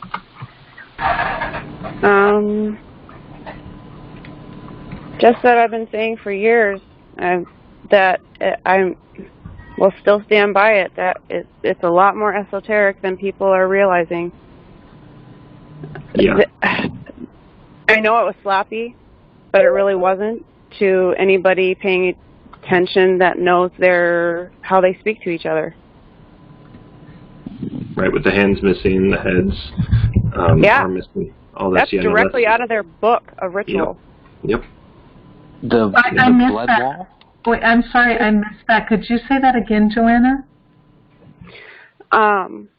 Well, what he was saying was the missing hands, their heads being complete. Well, actually, it even refers to it being either completely gone or missing, only parts missing from the head, and even down to children, and it's all in their book. Trophies. Wow. Yeah. Oh, yeah. So that's the funny thing. If we actually had real detectives, they do keep their trophies. Oh, yeah. Yeah, I'm well aware of that stuff, and we see this with all sorts of different cults. Let's see. Would it be that David stumbled on something, or David was? Oh, he was stumbling. He blatantly disrespected them by telling everybody their end game in his 2-minute trailer. It's right at the end of the trailer. And you know, Joanna, it's interesting because that script isn't even what David was going to be doing. I know. I think he was trying to actually change it, though, because he was threatened. Yeah, I have a feeling that's probably what was going on. That wasn't good enough, though. The people had saw that trailer, and he did an amazing job, and Yeah, and I believe that there would have been a lot of people who had helped kickstart the funding and everything that would have been upset by his new movie, the new version that he was playing in. So, but have you read the 2013 script yet? I've read parts of it. I didn't. I tried to skim through it, just trying to find the. I don't know. I try to see the big picture because I see so much. There's so much literature to read, especially with the current climate Mm-hmm. Yep. That it's so I didn't even realize that you guys had both scripts, and when I did, I was trying to stay awake. So I have been reading a lot of things. It's just hard to keep up with everything, and this case is very important to me and personal to me because I knew what he was trying to do. He was trying to tell the truth through art, and and I was part of a scene that had people trying to find a direction to go to fight the cult, and nobody really knows what they're doing though, because they don't tell the whole story. Yeah. And they speak to each other in symbols and signs, and yeah. dates And all sorts of things like this, planetary alignments, yeah. Right, and so every group that tries to get made of trying to do something gets infiltrated by these really sinister people who know exactly how to play these parts. Some actually don't know how to play, and I'm like, how do you not know that person was? But whatever. Yeah. I mean, we're coming across that right now, just investigating the case, and we're finding out that certain people have infiltrated other groups, and they're riding the coattails, but now I'm beginning to wonder maybe they're informants and not really riding their coattails. Mm-hmm. Yeah, they're just trying to steer it where it needs to go. Mm-hmm. Yeah. Exactly. For instance, like they were in We Are Change, they were in, and now they're in the Proud Boys, and now they're moving to other things. And I saw the way that Standing Rock was infiltrated. That was some crazy. I couldn't even believe it. Like, it was alarming though, too, as of an awakener, because once they made it about something of love and peace, they had no control over the numbers, and everybody wanted to show up to help. And then they really found that they messed up because their number. They said it was like 10,000. Yeah, right. There was like 40,000 people there. And so they had to give them a breadcrumb. So they did, and they said Obama signed the whatever thing, and then they bought themselves a couple weeks' time. Work never even slowed down. The pipelining did not even get stopped, and they've done both sides every single time. They're always fixing the narrative, and they're agents, and they do get caught by actual journalists who care. And there have been multiple, but then they're shut up and no one ever hears about it again. But while it was happening, everybody found out that we actually cared to look into anything, that there were your infiltrators. And now they have journalists, and I put quotation marks around this. They're not even real journalists. They basically write up whatever they're handed. Right. And Anderson Cooper. Now they're just Yes, like Anderson Cooper or Snake Boy. Tom Lydon. Yeah, he is. I can't hear, but yeah. Well, I found some interesting things about him, and the fact that his tweets, it's like, holy cow, one of them was a little bit disconcerting. And I know this is off topic, but I'm like, really? And this guy's considered a quote-unquote investigative reporter, where he's talking about where he effed somebody's cat? What? He was being snarky, and it was a drunk tweet. He was being a jerk. God. But the fact that he said, I'll F your cat? Who does that? And this is he's not kidding. Oh my God. He's not kidding. He's not kidding. That's not a joke. That's not a drunk tweet. He's not kidding. They say things for shock value, thinking that no one will believe him because it's so outlandish. No, this is all in their book. Yep, then Chrissy Teigen. And the fact that Tom Lydon has the fact that Tom Lydon has a cat scares me. Well, we need to look deeper into that tweet, because it very well could be like a dog tweet, and I say that in quotes too, because dog tweets are not really about actual dogs. No, they're sending messages in that. Yeah, they the same one that Danny Mason did. Christmas, was it Christmas Eve or Christmas? Yeah. From the National Lampoon's Christmas Vacation quote. Yes. Which quote was that? That was a He was message. he was sending a message. Yep. None of us got it, but, well, regular people, I should say. Yeah. I And like didn't saying, see his just tweet. people What that did he say aren't aware of these dark things that are happening. They speak in another language. They say things, and it's like Black Law's dictionary. It needs its own dictionary because it's a completely other language. It may be English to you, but it's not what it means in court. Yeah, that's true. Yep. And- Legalese, it's its own language. It literally is listed as its own language. Yeah, I've got that quote up here. Where do you think you're going? Nobody's leaving. Nobody's walking out of this fun, old-fashioned family Christmas. No, we're all in this together. This is a full-blown 4-alarm holiday emergency here. We're going to press on, and we're going to have the happiest Christmas since Bing Crosby tap dance with Danny fucking Kaye. And when Santa squeezes his fat white ass down that chimney tonight, he's going to find the jolliest bunch of assholes this side of the nut house. Yeah, I know what that means. You straight up tweeted that? Yeah, on Yeah. Christmas Eve, right? Yeah. Yeah. He must Ironic have deleted it timing. because there's a lot of tweets. As it shows on his Twitter, he's only got 2013. He probably took it down after we posted, Oh, yeah. after somebody in the group posted it, I'm sure. I don't know. But it was like a year or two after, wasn't it? Or was it? It was a I don't screenshot that I had sent to Catherine. Okay. He had taken it down after he found I rated his page. Do you know what year? Do you remember what year? What year I looked it up? No, what- 2016. That That was the last time it was up.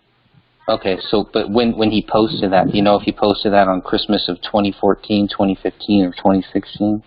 I don't 2014. remember. 2014. Yeah, it was that Christmas.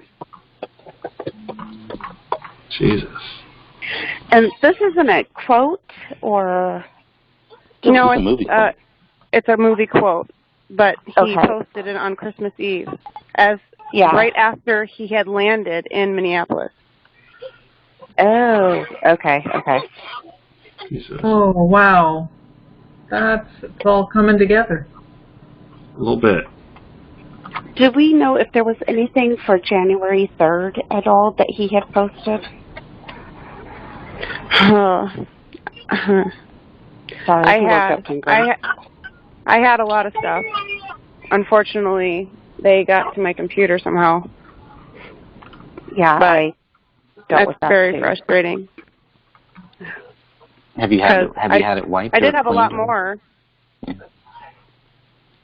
Because I'm finding a lot of connections to January 3rd, and so that's why I'm asking. Yeah. I know what you're referring to.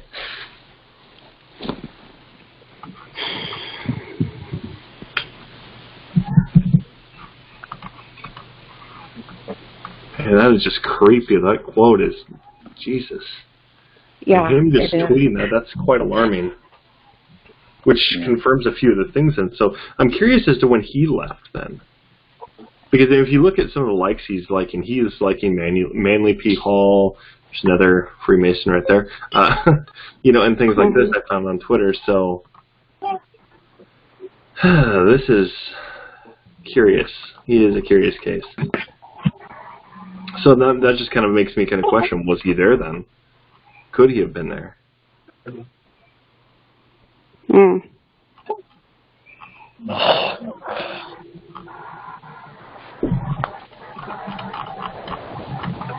Let's see. I'm trying to go back through his tweets right now, so.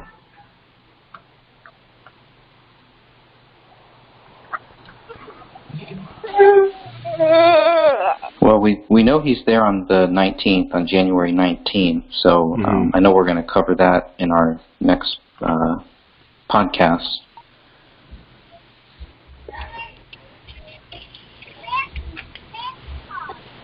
Yeah, that's... And at some point he leaves for Texas, right? And then that's when things get was that really around weird. January 3rd? No, that was somebody else. Oh, no, I know about that. Okay. I was just wondering when he left. Exactly. So, I want to see if that kind of lines up. Did he leave before? Did he leave after?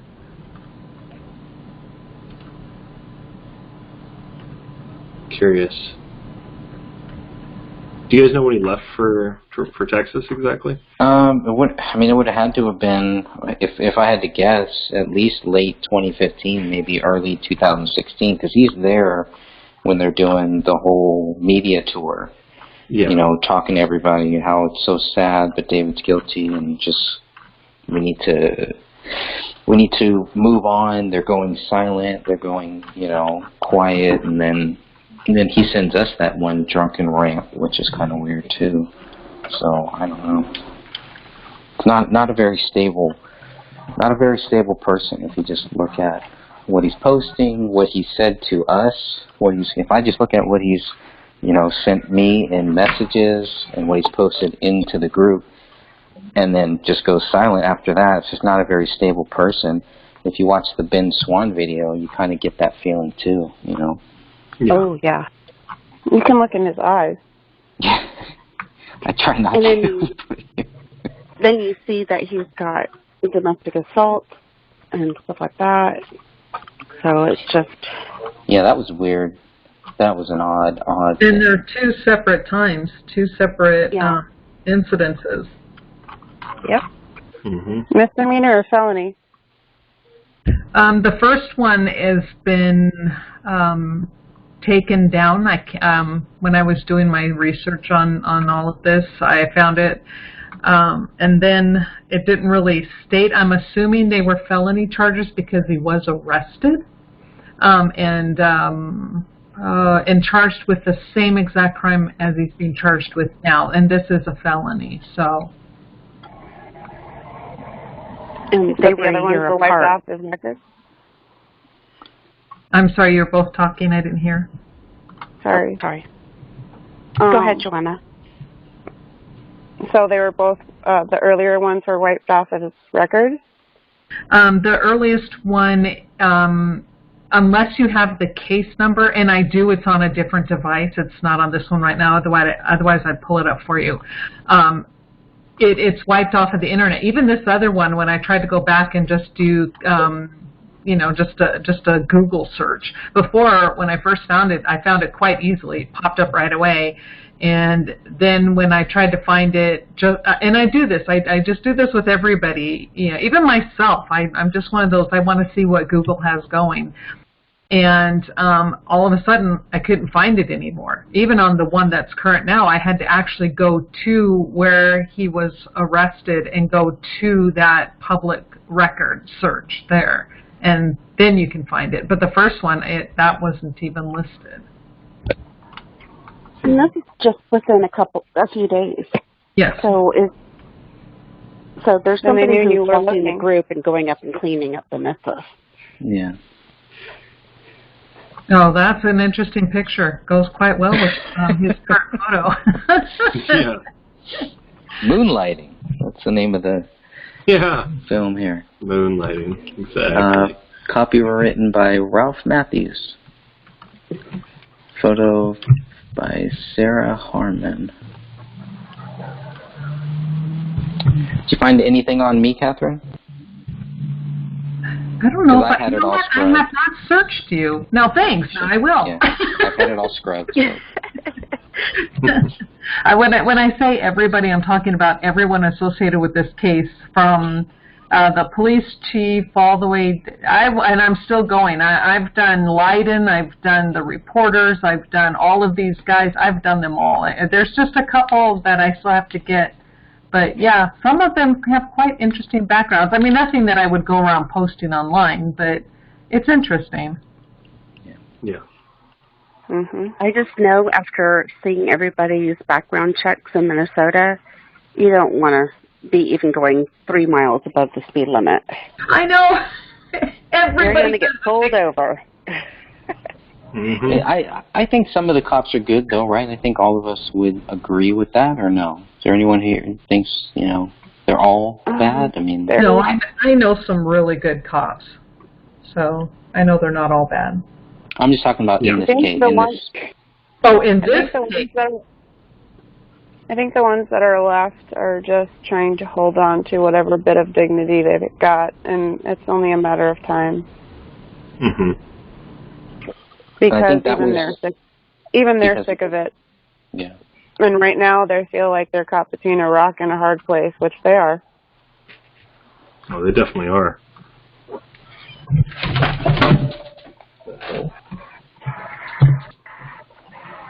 Yeah, it's like what I see as pretty consistent within David's case and the police force is that there are either those who are really new to having to deal with this type of situation, or those who are considered, who have been around the block once or twice. And it seems like those who had been around more really, they kind of overshadowed. So the other ones just kind of did what they were told. And they really didn't have an opinion, couldn't have an opinion, and they just went with the flow. And I don't know if that's normal for everything, but it's pretty evident in this case. Mm-hmm.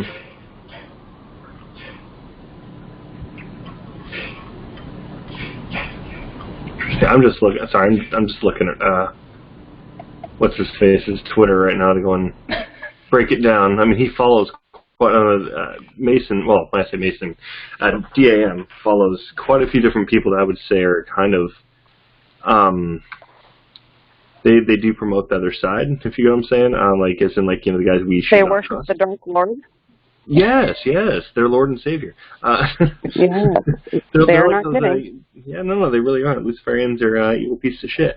And they but, turn on each other quickly. Oh, yeah, no, if somebody is, like, totally, like, just like, oh, okay, well, they're not totally supporting this all the way. Like, they've got some other things they're doing over here. I can't really, Well, even if really you line look, up there. even if you look in the timeline of Danny's photos, his photo shoots, after they were murdered, he all of a sudden starts flashing up all the signs and the symbols that he's been initiated. Yep. It doesn't happen before. It happens after, which means that was his sacrifice to become. Yeah. Definitely seems like that is the case, or at least a very good possibility, to say the very least. And we know that he was then initiated into the Masons in early May. It was early May in 2015, correct? I don't think it was just that. I think he was bumped. Like bumped up or bumped out? Bumped up. Oh, I don't think he's handled anymore. If you're telling me he's getting felony after felony charge, sounds like he's unraveling.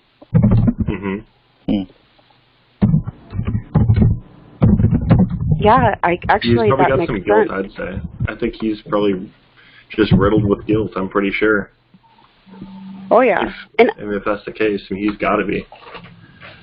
And I honestly do not think that these are the first ones he's had. He's just had a cleaner who went up behind him and was cleaning stuff up. It's just the first ones we found. Actually, I didn't find it, so I can't claim that. Yeah. Curious. Very, very curious indeed. I mean, if you look at like who he's following on Twitter, you've got like all sorts of celebrities, some with some very, very controversial things kind of going on with them. And then, of course, you've got, following like the right-wingers, like, for instance, like Candace Owens, Thomas Sowell. I mean, I would argue Thomas Sowell isn't necessarily a right-winger. He seems like he's a little more like libertarian, probably like towards like the center. Yeah. But like Candace Owens, Gina Carano, Tulsi obviously is a lefty, but she's kind of a strange case for lefties. But I mean, he follows the Manly Hall Society, which Manly Hall he's a Freemason. So, but he's also following like Kevin Sorbo and Don Jr. and things like this. So I mean, I find it strange. Like, you see like people that are kind of like they lean to the right, they follow the right. They don't generally follow like people like Katy Perry, right? Well, if you remember that movement was all about following neither side. So the fact that they chose a side sends a message. Yeah. Yeah. You got like the Patriots, for instance, where people that are just going to be basically following, actual Patriots. They're not caring on which side you're necessarily on. They just want they have people freedom to be an individual, who you Exactly. are, who God made you as. Exactly. And then, of course, like this guy, he's following people that are, we can find direct ties to Luciferianism. We've got Katy Perry. Let me just break down a few more real quick. Where are they? We saw Matt Drudge kind of got outed not too long ago, being kind of not exactly on our side. Thomas Paine, we know that he was tied to Illuminati. Genesis. And then I'm still very leery about Elon Musk and Ben Shapiro, of course, but let's see who else. Eugenesis. Yeah. Elon Musk is in Genesis. Oh yeah, well he's a transhumanist. Yeah. He's gone steps beyond that. Well, ultimately, if you have read their literature, oh yeah, that was the plan. They want to take the next step to basically get rid of humans because we're basically inferior in every way to what their ideal quote-unquote person is. Yeah, exactly. Isn't it ironic? They're trying to claim that David domestically abused his wife and child. Isn't that exactly what a narcissist does? As they shift the blame onto the person they want to be the victim, who now can't speak up for themselves, which is usually how it goes in a domestic relationship. And then think of the climate right now, and everybody being taught to think that they are a walking disease. Children, look at the blatant child abuse, and then they say that you're the abuser if you're not doing any of these things we're telling you to do. That is a domestic abuse relationship. It's on a worldwide scale now. It's a systemic racism. There's the critical race theory, of course. Then, of course, if you're not wearing they want people to feel guilty for every which way that you have a thought, and if it's not their way, they will manipulate in some way. And that is the definition of a domestic. That's exactly what they're good at: manipulating, gaslighting you, making you think that you're at fault for everything. They're God's grace, and they would never do anything, and you're the crazy one, but you're the one trying to figure out all these things because you're being told you're crazy, and you swear that you're not, so that you know all this information. But wait a minute, that can't be right. No, that's an abusive relationship. Exactly. And they did the exact same thing when it came to this case. Oh yeah. It definitely feels that way, where they're just trying to shift it in a specific way, and if you're not buying it, you look at the other group, look how they react to us, They're not even willing to accept, they're not even willing to even really come to the argument. It's just, you're wrong, and if you believe anything else, you're an idiot, you're then I'm going to threaten you, then I'm going to track you, or then I'm going to do this to you, and I'm going to make you move multiple times. Yep. Yeah. I'm still waiting on it for me. I have nothing. Bring it on. Well, don't live here. Well, I don't live in Minnesota. It's too cold for me. I need to have some heat. And me being in Oregon. Yeah, it makes people do some cold things too, I swear. Oh, I'm sure. You could even Minnesota Nice was based on the whole beauty of, I believe the Scandinavian, the Finnish and Swedish and Norwegian, good upbringing of, be kind. It goes a long way. But a lot of people are in and out of here, and it's changed throughout the years. It's no longer Minnesota Nice. Yeah. And if someone is being nice to you, watch your back. Yeah. That's the funny thing, is that it's the same thing in an abusive relationship. It's called love bombing.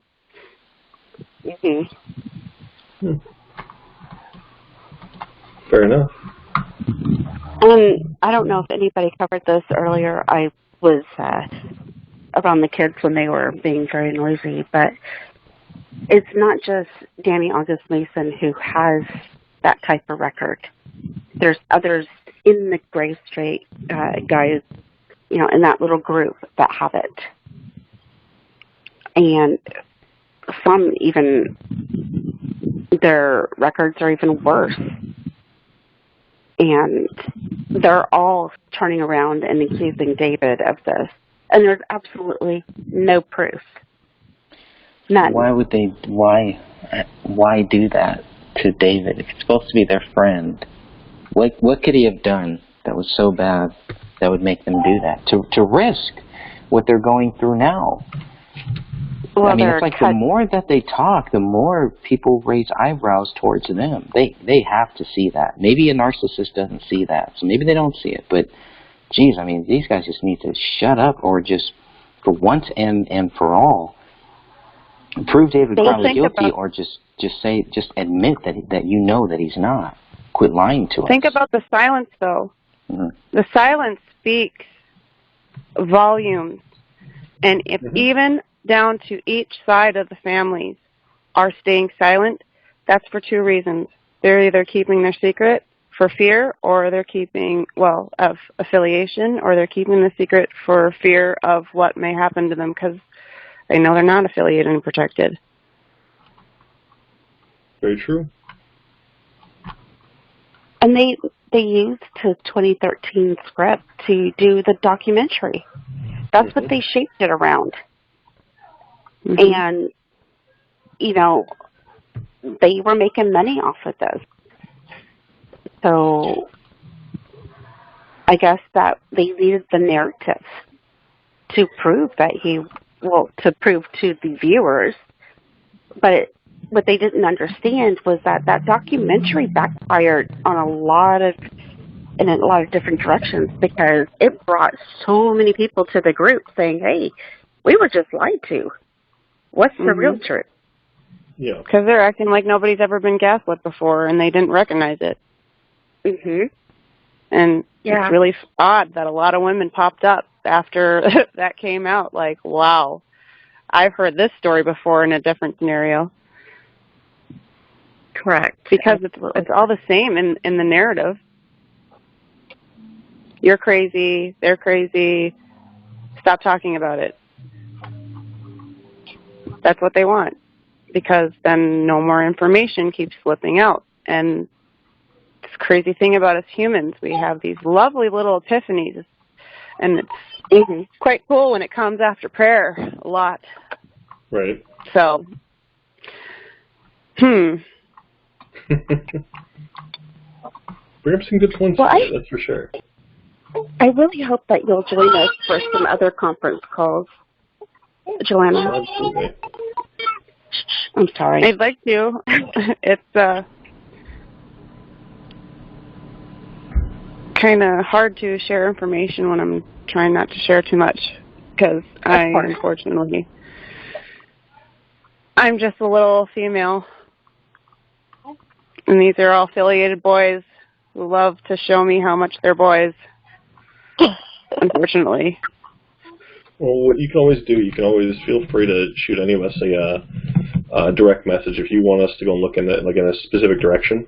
Once again, I'm already looking at a few things where I'm trying to go full circle to find a way where it would have made sense to look into something, so that way it doesn't look like anybody's connected. And that goes for anybody. If you have information about this case, you can always send us a direct message. I mean, I'm not afraid of the threats at all. You know, and I welcome it. If they want to bring the threats, bring it. Bring it. I'm not afraid of it. I'm not willing to, you know, I'm not trying to like badmouth anybody either. You know, but it's just, you know, I mean, that's why I'm doing what I'm doing. That's why I'm making my videos. That's why I know I'm sure Greg and everybody else feels the same way. This is why we're doing this. You know, we're exposing this crap. And if people want to go and try and do something about it, you're just further strengthening the cause. You know, I mean, they're idiots for even jumping at anybody like that. But the thing, if they're going to try and silence other people, feel free. Come to us with the knowledge or with what you guys have got, whatever information, and we can look into it. We can always go full circle, so that way you remain anonymous. Yep. That would be cool. And Yep. You can always, you know, we can always do a call like this, but it doesn't have to be live. So if there's anything that you don't want to be said, absolutely, in a public forum, we can always take that out. We can record any of this stuff too. That would be cool. Okay. You can find me on Facebook. It's under Emma Allen. Sorry, not Sophia. anymore. But, and then you can DM me through Facebook, and then if you give me your email address or whatever, I have a secure email, and you can talk to me that way. I thought that too. I'm working on another one. Okay. Mine was not secure. It was secure for a few months, and then it wasn't. Yeah, I found that Gmail is not secure at all and could easily be hacked, and that's why I moved over to a secure one. Mm-hmm. And I feel a lot better now. I had one, and I even had a VPN. They still broke it. Yep. That's why I still continue to keep mine. If they want in, I don't care what you have. They being, we know the terminology. There's no such thing as secure. And that's why I laugh at the VPN. I used to have one too. It's like, nope, I won't even waste my time, because if they can get it if they want it. But, and if you ever want to send something, that officer let me know that. That officer made that very clear. It does not matter whatever we do. Yep. And that's true, and it's true across the board for anything, for any government office. They can get to your emails, to your text, to your phone, to anything. So I just don't even bother with all that. I'm going to be protected stuff. I mean, it keeps you protected from the lay person, but not anyone higher up. We're going to go back to the days of putting notes on pigeons and sending them across the country. Oh, yeah, let's be honest, they'll intercept that. They have drones now. You're laughing, Greg, but I'm trying to learn Morse code just because of this. Sure. Well, that's the crazy thing that I kind of wanted to say for a little of a message out there to all those who seek the dark. The reason why this case won't go away, the reason why the case will never go away, is because there's 3 lights that were put out. That was God's light given to us in a pure form. And when you put them out, all of our little lights go flashing like something. It doesn't matter if no one knows about it. It doesn't matter. It goes off. We all know. If we still have our light inside of us that God gave us, it's like the bioluminescence. You can't silence or put out that light. Nope. Yep. It's like the bioluminescence in the sea. You get those little plankton or even those jellyfish or whatever, and you get one glowing, and they all glow. And sends a wave. Isn't it funny how they're trying to control us through wave formations lately? Our weather, the frequencies that are not even tested for people's health, and being just launched carte blanche everywhere during lockdowns. Ironic. Mm-hmm. Because it's God's frequency they want to block us from. Yep. Absolutely. I mean, like I said, this case, I've thrown out there a few times that I think it's a possibility, very, very strong possibility. I mean, I'm trying to find as much evidence as I can to tie in these guys. Like I said, I'm not looking just specifically for that. I'm looking at all the evidence. What do we have? After we got that 2013 script, boom, we got pretty much, I don't want to say definitive confirmation, but close enough as far as I'm concerned, that you can see so many similarities between that and the actual crime scene itself. So if we're finding those similarities based on that, I mean, that's already saying, okay, something's a little weird here. Why did he have, for instance, what's it called? Blatant mockery of it. Yeah. He had all these things right there. Why though? Well, it's because, once again, he was looking into this. I think he was actually, in my opinion, I mean, I'm just going to come out with my, not the full theories. Never freaking wait for my video for that one, however long that may be. But still, it's the whole, I think that when it comes down to it, if this really was tied to the Freemasons, which I really firmly believe it was, then this is like this, just like you said earlier, they're basically putting signs out there. But no, it's like basically trying to decipher the message directly and who they're talking to. Once we can find those two things, you see who the conversation is between, this thing all unravels for them. And that's all it takes. And that's, at that point, we basically just, as just like Sophia was talking about with that one, what they call that, the one in the bayou, the murder in the bayou, whatever that was called. Murder in the bayou. Basically, we can just unravel this entire thing. We can find out directly who's tied in and see how far back this goes, see any other cases, which with these guys, there's several hundred cases that are going to be piled up against these guys. So it's easily going to be, okay, well, this unravels here, now it unravels everything else. So, but they're not going to like that, and that's the thing. And as we get closer, we start to see more threats of violence. We start to see more harassment, more, all sorts of different things. And I think that's what's going on here directly. Especially because we've seen one person start to bring up their violent rhetoric again, making threats already. Not going to name names, but it's already occurring. We already know this is happening. So I'm curious as to what happens once we get the case reopened. Because, in my opinion, I think it's going to happen. I really do. I think we need to go and find ourselves. Basically just kind of the route, exactly how we're going to take it. The case will get reopened. It'll be just opened and closed. It'll be instantly. We already know. We've got everything here. What we have already is enough right now to prove innocence. I mean, you need to go to the highest. You need to go to the highest court, so it's seen on a big level. And they're basically all bought and paid for. But at the very least, it shows the entire public. Well, what I see also is the fact that if this truly is connected to the Freemasons, this is going to go global, because That's you're going to start finding, and so this will hit international court and all this, and we know that's where they're going to thrive because, well, America's like the last bastion of freedom, really. So, and even then, it's falling apart slowly at this point. I mean, it's starting to kind of pick up speed, but it's.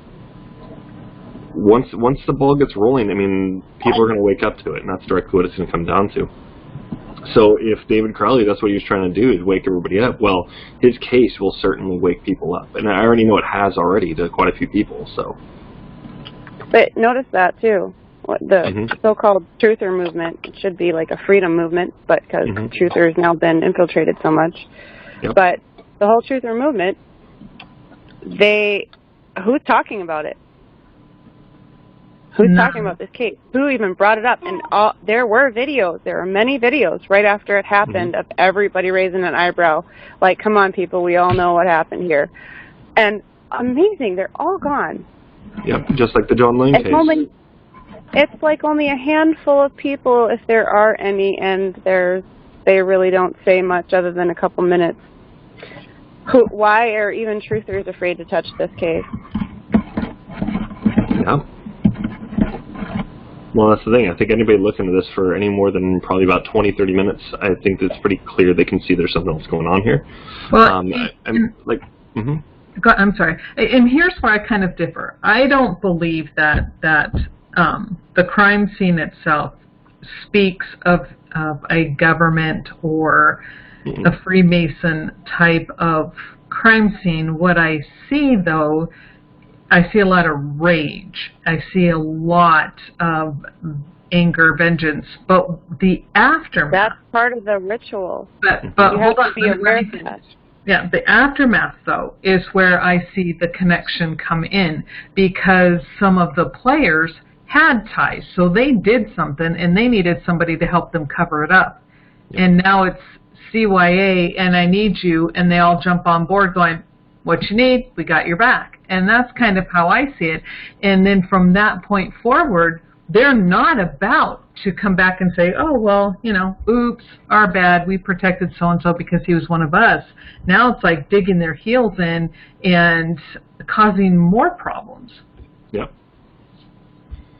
Could well, I mean, if you're looking at the crime scene, I mean, the thing there's a missing 50,000 that shows that somebody paid for the hit. Well, so even if they were trying to show affiliation through their rituals, that the signs that are there, like, because that is enough evidence right there. You'd have to have a member come forward and be a witness to that, though, and that is the hardest thing to do. They won't stay alive very long. Well, the thing is, the 50,000 appears right back in, too. That's why I'm curious about I'm still looking at that right now. That's because Daddy covered up. That's what I'm thinking. If there is something there, then then that would be it. But I got to go and take a look at it again, see exactly who took care of what, who pulled it out, blah blah blah blah. You know. But so. see, and that's what I mean. I don't think this had anything to do with David being slaughtered because of anything he revealed. I may be the lone voice on this, but I have heard far worse things out of other people. What David mentioned was just pretty much basic knowledge at that point. However, when it came to other members going to be kicked out, pushed aside, and of no fault of David's, it's just how the business works. And then it became like, excuse me? I put my blood, sweat, and tears into that. You changed the script, because you look at the most recent script, and it is nothing like the other ones. And exactly. The tone is so different. That 2013 script, I was reading it, and I'm like, I hear 2 or 3 different authors in that. Yep. Just because of the cadence, how it's written, the verbiage. It's not the same writer. But I look at the latest one, and I'm reading that, and it is all David. I didn't like it, but it was still all one writer. Yep. And so now they're mad, because how dare you not only change the script, but now they're accepting your script, and we're all kicked aside. And then that's where, my opinion, how I see it, and I could be completely wrong, but then that's where I see, like, now the anger comes in, now the revenge kicks in, and you're not going to do this to me, and now you're not going to have it, because now I'm not going to have it. And then after that, then I see a Freemason footprint in the cover-ups. Yeah. I see. I see your point. That's all very true. But when you think about when David met Danny and how they came about to writing the film in the first place, David was on a trail of what we call the lovely rabbit hole. Mm-hmm. And because he was military affiliated, I don't know, it's just my ideal that he was assigned a handler and Danny was it. And he was the infiltration that helped him write a script in a certain scenario so that they can do a good job with narrative. Yeah, you're onto something. So if that's the case, then maybe the actual real scheme of things has nothing at all to do with this gray state, but has everything to do with maybe something he knew or ran into during his time in service, which he never spoke about, but they had to make sure he never would. Right. Well, which could potentially be bringing up the Fort Hood connection. Yeah. So, and we all know that's got some Freemason connections as well. So there's a big connection between Texas and Minnesota. Big. And what a lot of people don't understand is the majority of his unit is either dead or in prison. Mm-hmm. And that is not normal. No. So my guess is they either couldn't control certain people, and so they either put them someplace where they could control them, or they just killed them. Yeah. Which would explain silence on both sides, too, because it's military on both sides. Mm-hmm. Mm-hmm. Yeah, because there's silence. The family silence is what gets me. Yeah. How quick they were able to just accept the fact that, oh yeah, this totally happened.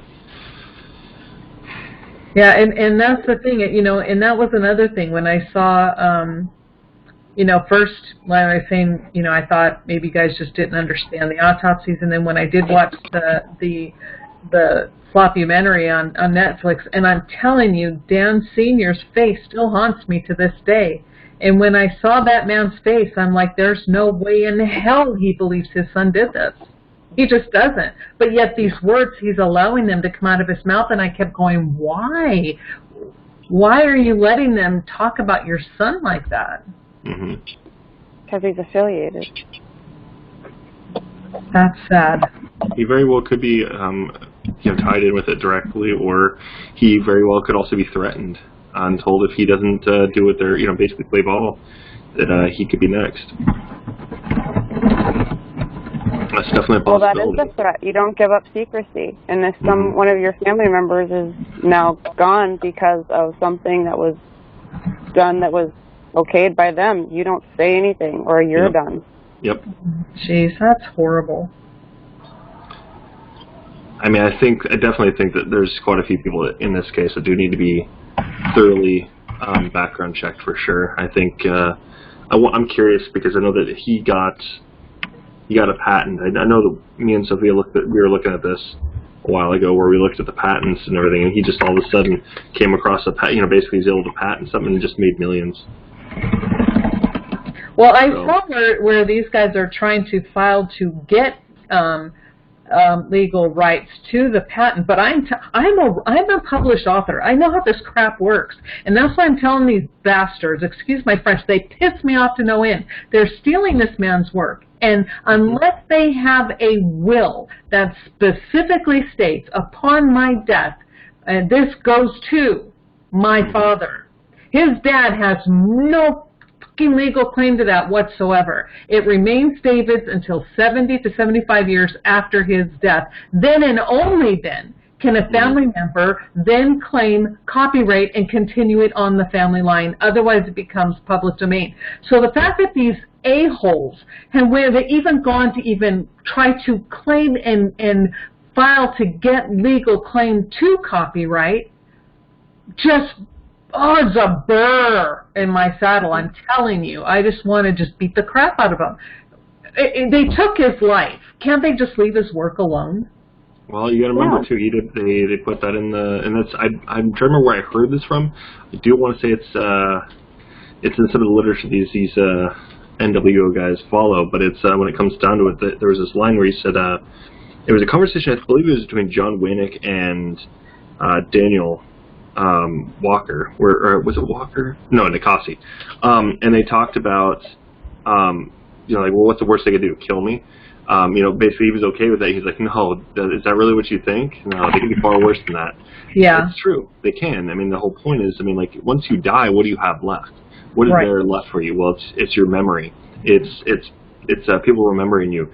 And if your name becomes tarnished, basically you now go down as like this evil person. You're now depicted as something less than what you were initially seen as. And I mean, it's the same thing. You look throughout, like all sorts of different lore and all this, through all sorts of different things. It doesn't ever bode well for a person that goes through that process. I mean, like I said, you can go off any kind of, I would argue pretty much any kind of religion. And there's going to be something there when it has to do with like what's worse than death, and that's directly that. So, I mean, we could talk about the Bible and be like, well, hell, there's that, but showing that's definitely fair. But it's why not? They believe in it. That's why they don't do it themselves. That's why none of their children or their family members ever get affiliated. And if they do, they're always risen above the ranks where they don't have to do anything that would,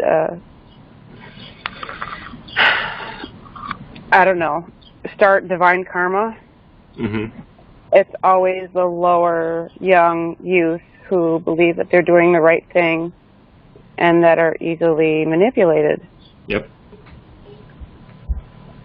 I think all of them need to go back and read the Bible, because, boy, they sure have missed the point. It's those who even incite the actions who are punished. So, but that, again, neither here nor there. But, I have actually, and just for the record, because I want those jerkwads to know, I have actually gone in and filed complaints with the Copyright Commission Board on those who've been trying to steal copyright.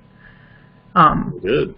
Yeah, I mean, and the reason why I do that is because one of the books I had actually published in the traditional sense of publishing. There's where you can do it on your own or traditional publishing. This was traditional, and then my book was on Amazon forever. I mean, forever. Well, there was this little deal going back and forth. Well, then Amazon, when the publisher skipped town with not just my money, but everybody else's money as well. And then Amazon kept selling. And I'm like, hey, what are you doing? This send me the money. This is my book, my money, my work. Right. And they kept it all. They kept everything. I got nothing for that. 10 years of my blood, sweat, and tears went into that thing. It got published, and I got a total of $5. Yikes. Wow. And it was sold on Amazon for 15 frickin' years. Amazon doesn't keep stuff on their shelf if it doesn't sell. Yeah. And so, I mean, I was just living, and I tried to fight that, and there was nobody to help me. You know, because the publisher's still alive, and he's skipped town. We can't find him, but the law knows where he is. It's a big, huge, messy deal. But anyway, so when I saw what they were doing to David, I'm like, David's not here to fight for his work. So, and I did. I went and I filed the complaint, and I will continue to file the complaints and state that they are stealing copyright, because that's just, they make me sick. I'm sorry. It's a bummer. No, right. That's his legacy. They were trying to tarnish his legacy. You're trying to protect it. Yeah. Somebody should. That's one reason why he put it on the internet. Was because he knew that they were trying to steal it, and, well, Good he was point. done with the It's harder for 2013 script anyway. So. Well, I mean, it's harder for somebody to fight something if you've got, like, definitive proof dates and all this, if you have these types of things. And I think that's why somebody had went through his Facebook and started deleting things as well. Is because, once again, that's what it comes down to with copyrights. I know I was under a bit of concern because somebody I know had copywritten something of one of my other former friends, and he had copywritten a design that, you know, basically it was for him. It wasn't necessarily commissioned, but it was for him, but then copywrote everything about it, you know, backstory and all this kind of stuff. It was crazy. Like, but he'd also done that and admitted, and was even kind of like laughing about it, that he had done this to other people. Wow. And yeah, I mean, he'd basically like actually copywritten somebody's image. This is something like it was like their image. So like their internet presence, everything, it was all that, and he had copywritten it. It was really disturbing. I mean, he doesn't seem to show any remorse for it still, but you know, it's just disturbing because we're seeing this all the time. That's why I do everything I can. If I make something, I watermark the hell out of it, or I put dates. I've got it thrown up everywhere. You know, so somebody, they're going to try and take something, they're going to try and copyright some stuff. That's what I'm going to do. I think David was very, very well aware that was what's going on. That's why he was trying to push those guys out. I think there was a definite possibility of that, at least, and why he was trying to get the Rise out like as soon as possible. Because the Rise itself also, it had like so much in there that was going not only for the documentary, but also that goes into the Gray State 2014 script. I think that's also why certain characters were written out. I mean, this is all starting to really just like a lot more, you know, kind of come together, especially with this information. So I do appreciate all the information. Now it's all, there was that, like, basically those little pieces we didn't really necessarily have. We had suspicion, but I mean, looking into some of this now, it's just like, holy crap. Okay, maybe this is connected here because of this. This is connected here to this, and so on. It's just fascinating, but it's disturbing at the same time.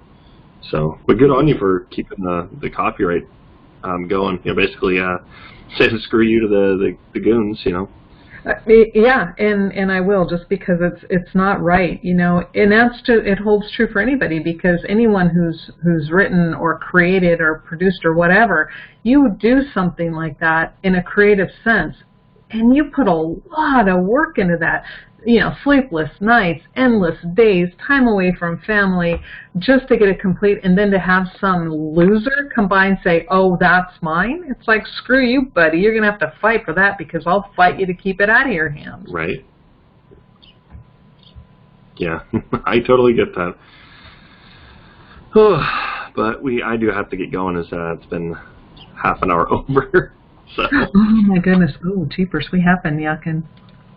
But yeah, no, I mean, I feel like, I mean, the only thing we didn't really talk about on this list, I think, is Allahu Akbar, but just to say one quick thing on that, it doesn't add up because David's hand is too big, or too small, I mean, so it has to be somebody with a bigger hand, slightly bigger. It doesn't have to be much bigger, but it would have to be somebody with a little bit bigger of a hand.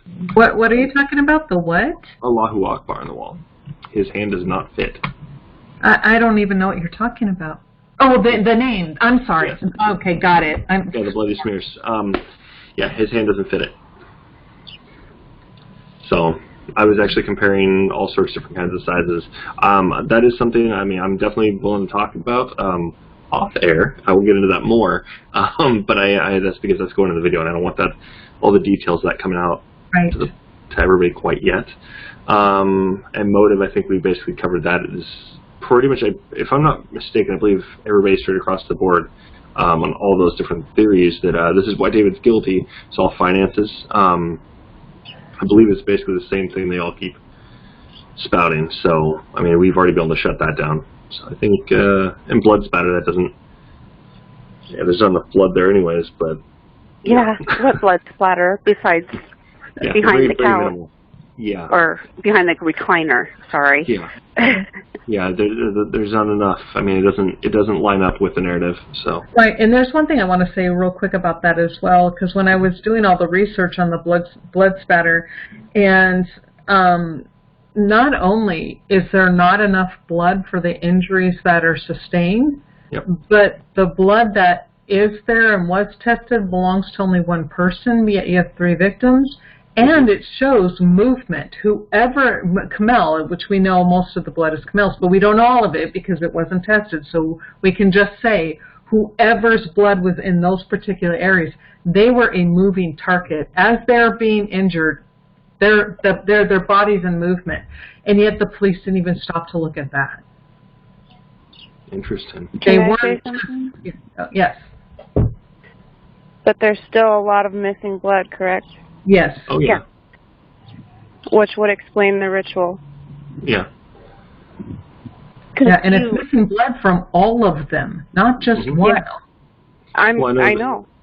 Well, another thing too is like if we're talking about just the blood in general, then you also got to consider the whole thing that I don't know the other group. This is why I was really hoping they would be here for the discussion, because I've seen their argument. Their argument isn't strong at all, but what they're trying to say is, oh, it's soaked into the carpet, which is soaked into the floor.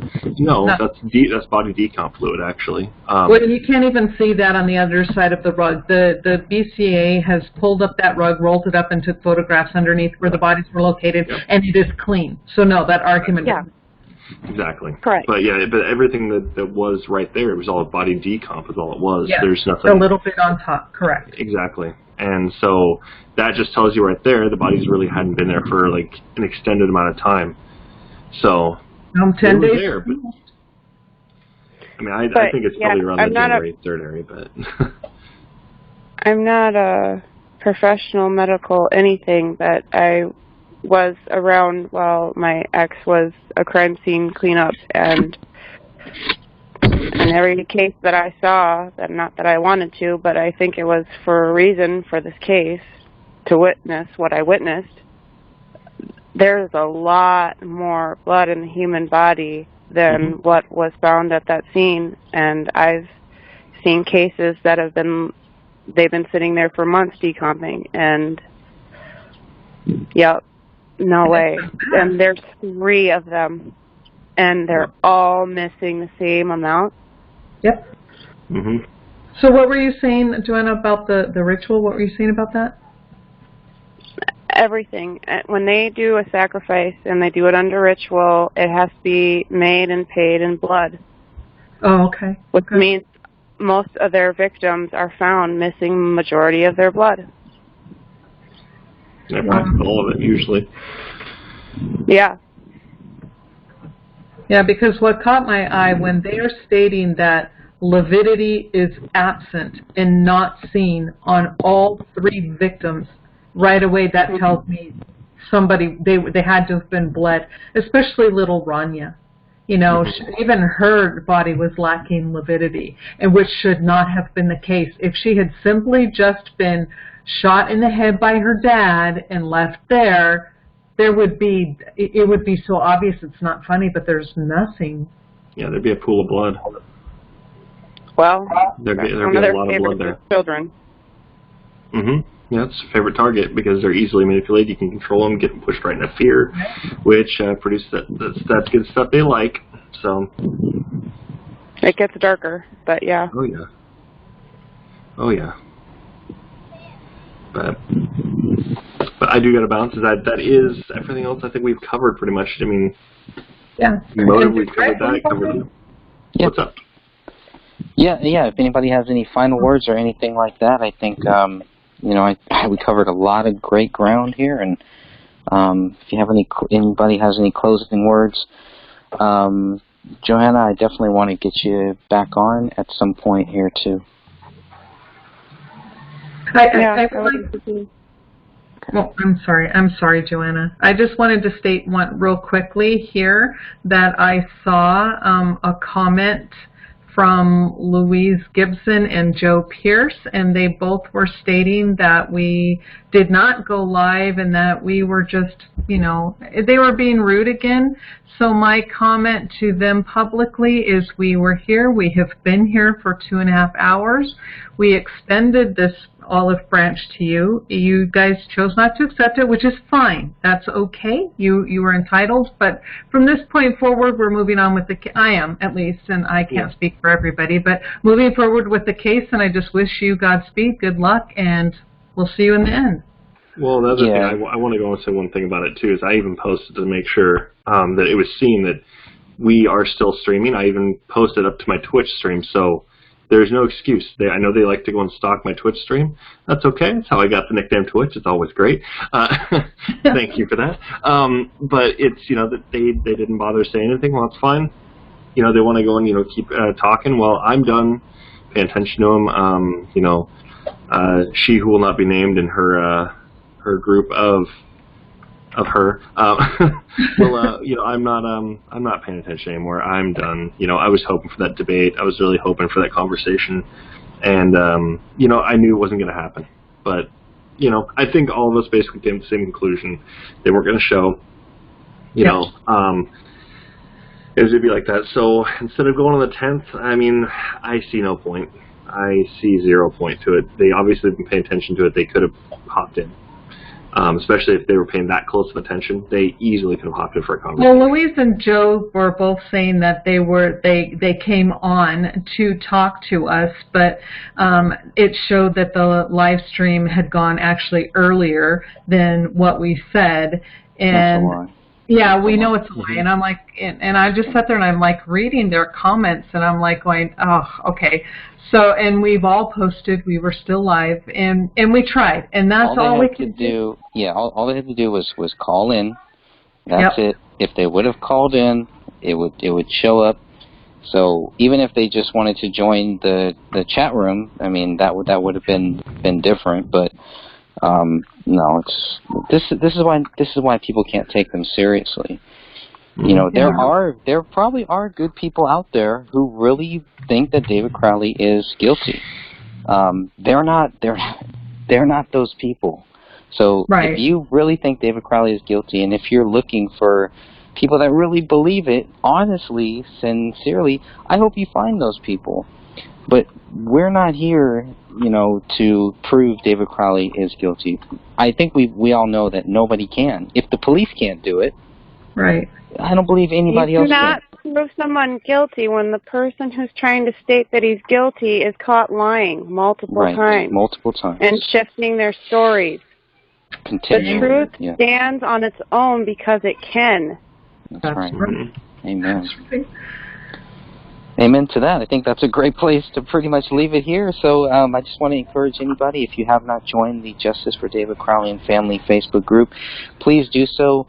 We're going to do more of these live shows here. I'm going to keep working on doing more live streams.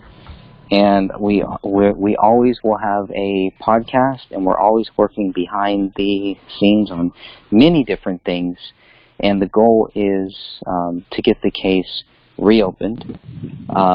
I would like to believe that at some point in time, the Apple Valley Police will take on that charge. If they won't, it's all in God's hands. And I really think God brought us all here, and for whatever reason, if this is what God wants, it will be done. And that's it. Amen. So, God bless you all. I really appreciate you all joining, and we'll be back here in a couple weeks, hopefully live. And thank you, Joanna. You really opened my eyes to a lot of stuff. Thank you. I appreciate it as well. Thank you, and I hope that you join us again. I would like that too. It's good for it to be known because it's too hush-hush. Mm-hmm. Yeah, this is also good Like to try. Absolutely. This is good to It's like the big encourage elephant in the other room people that to- everybody Go. knows about, but no one wants to talk about because they're all live in fear. Right. Yeah. And that's just going to drive them crazy. I mean, you can only do that for so long where, you know, you don't have to do that. You don't have to live in fear. If there's a danger, you know, I totally get it, but there's still a way to try to help us, get the case reopened, to make sure that people know that David Crowley has not been proven guilty and cannot be proven guilty. I think as long as a lot of people know that, I think that's a really good first step. So, and, you know, but in the end, we all have to make our own choices, and I'm so glad to have all of you here seeking truth. Thank you, Chris. Absolutely. Thank you.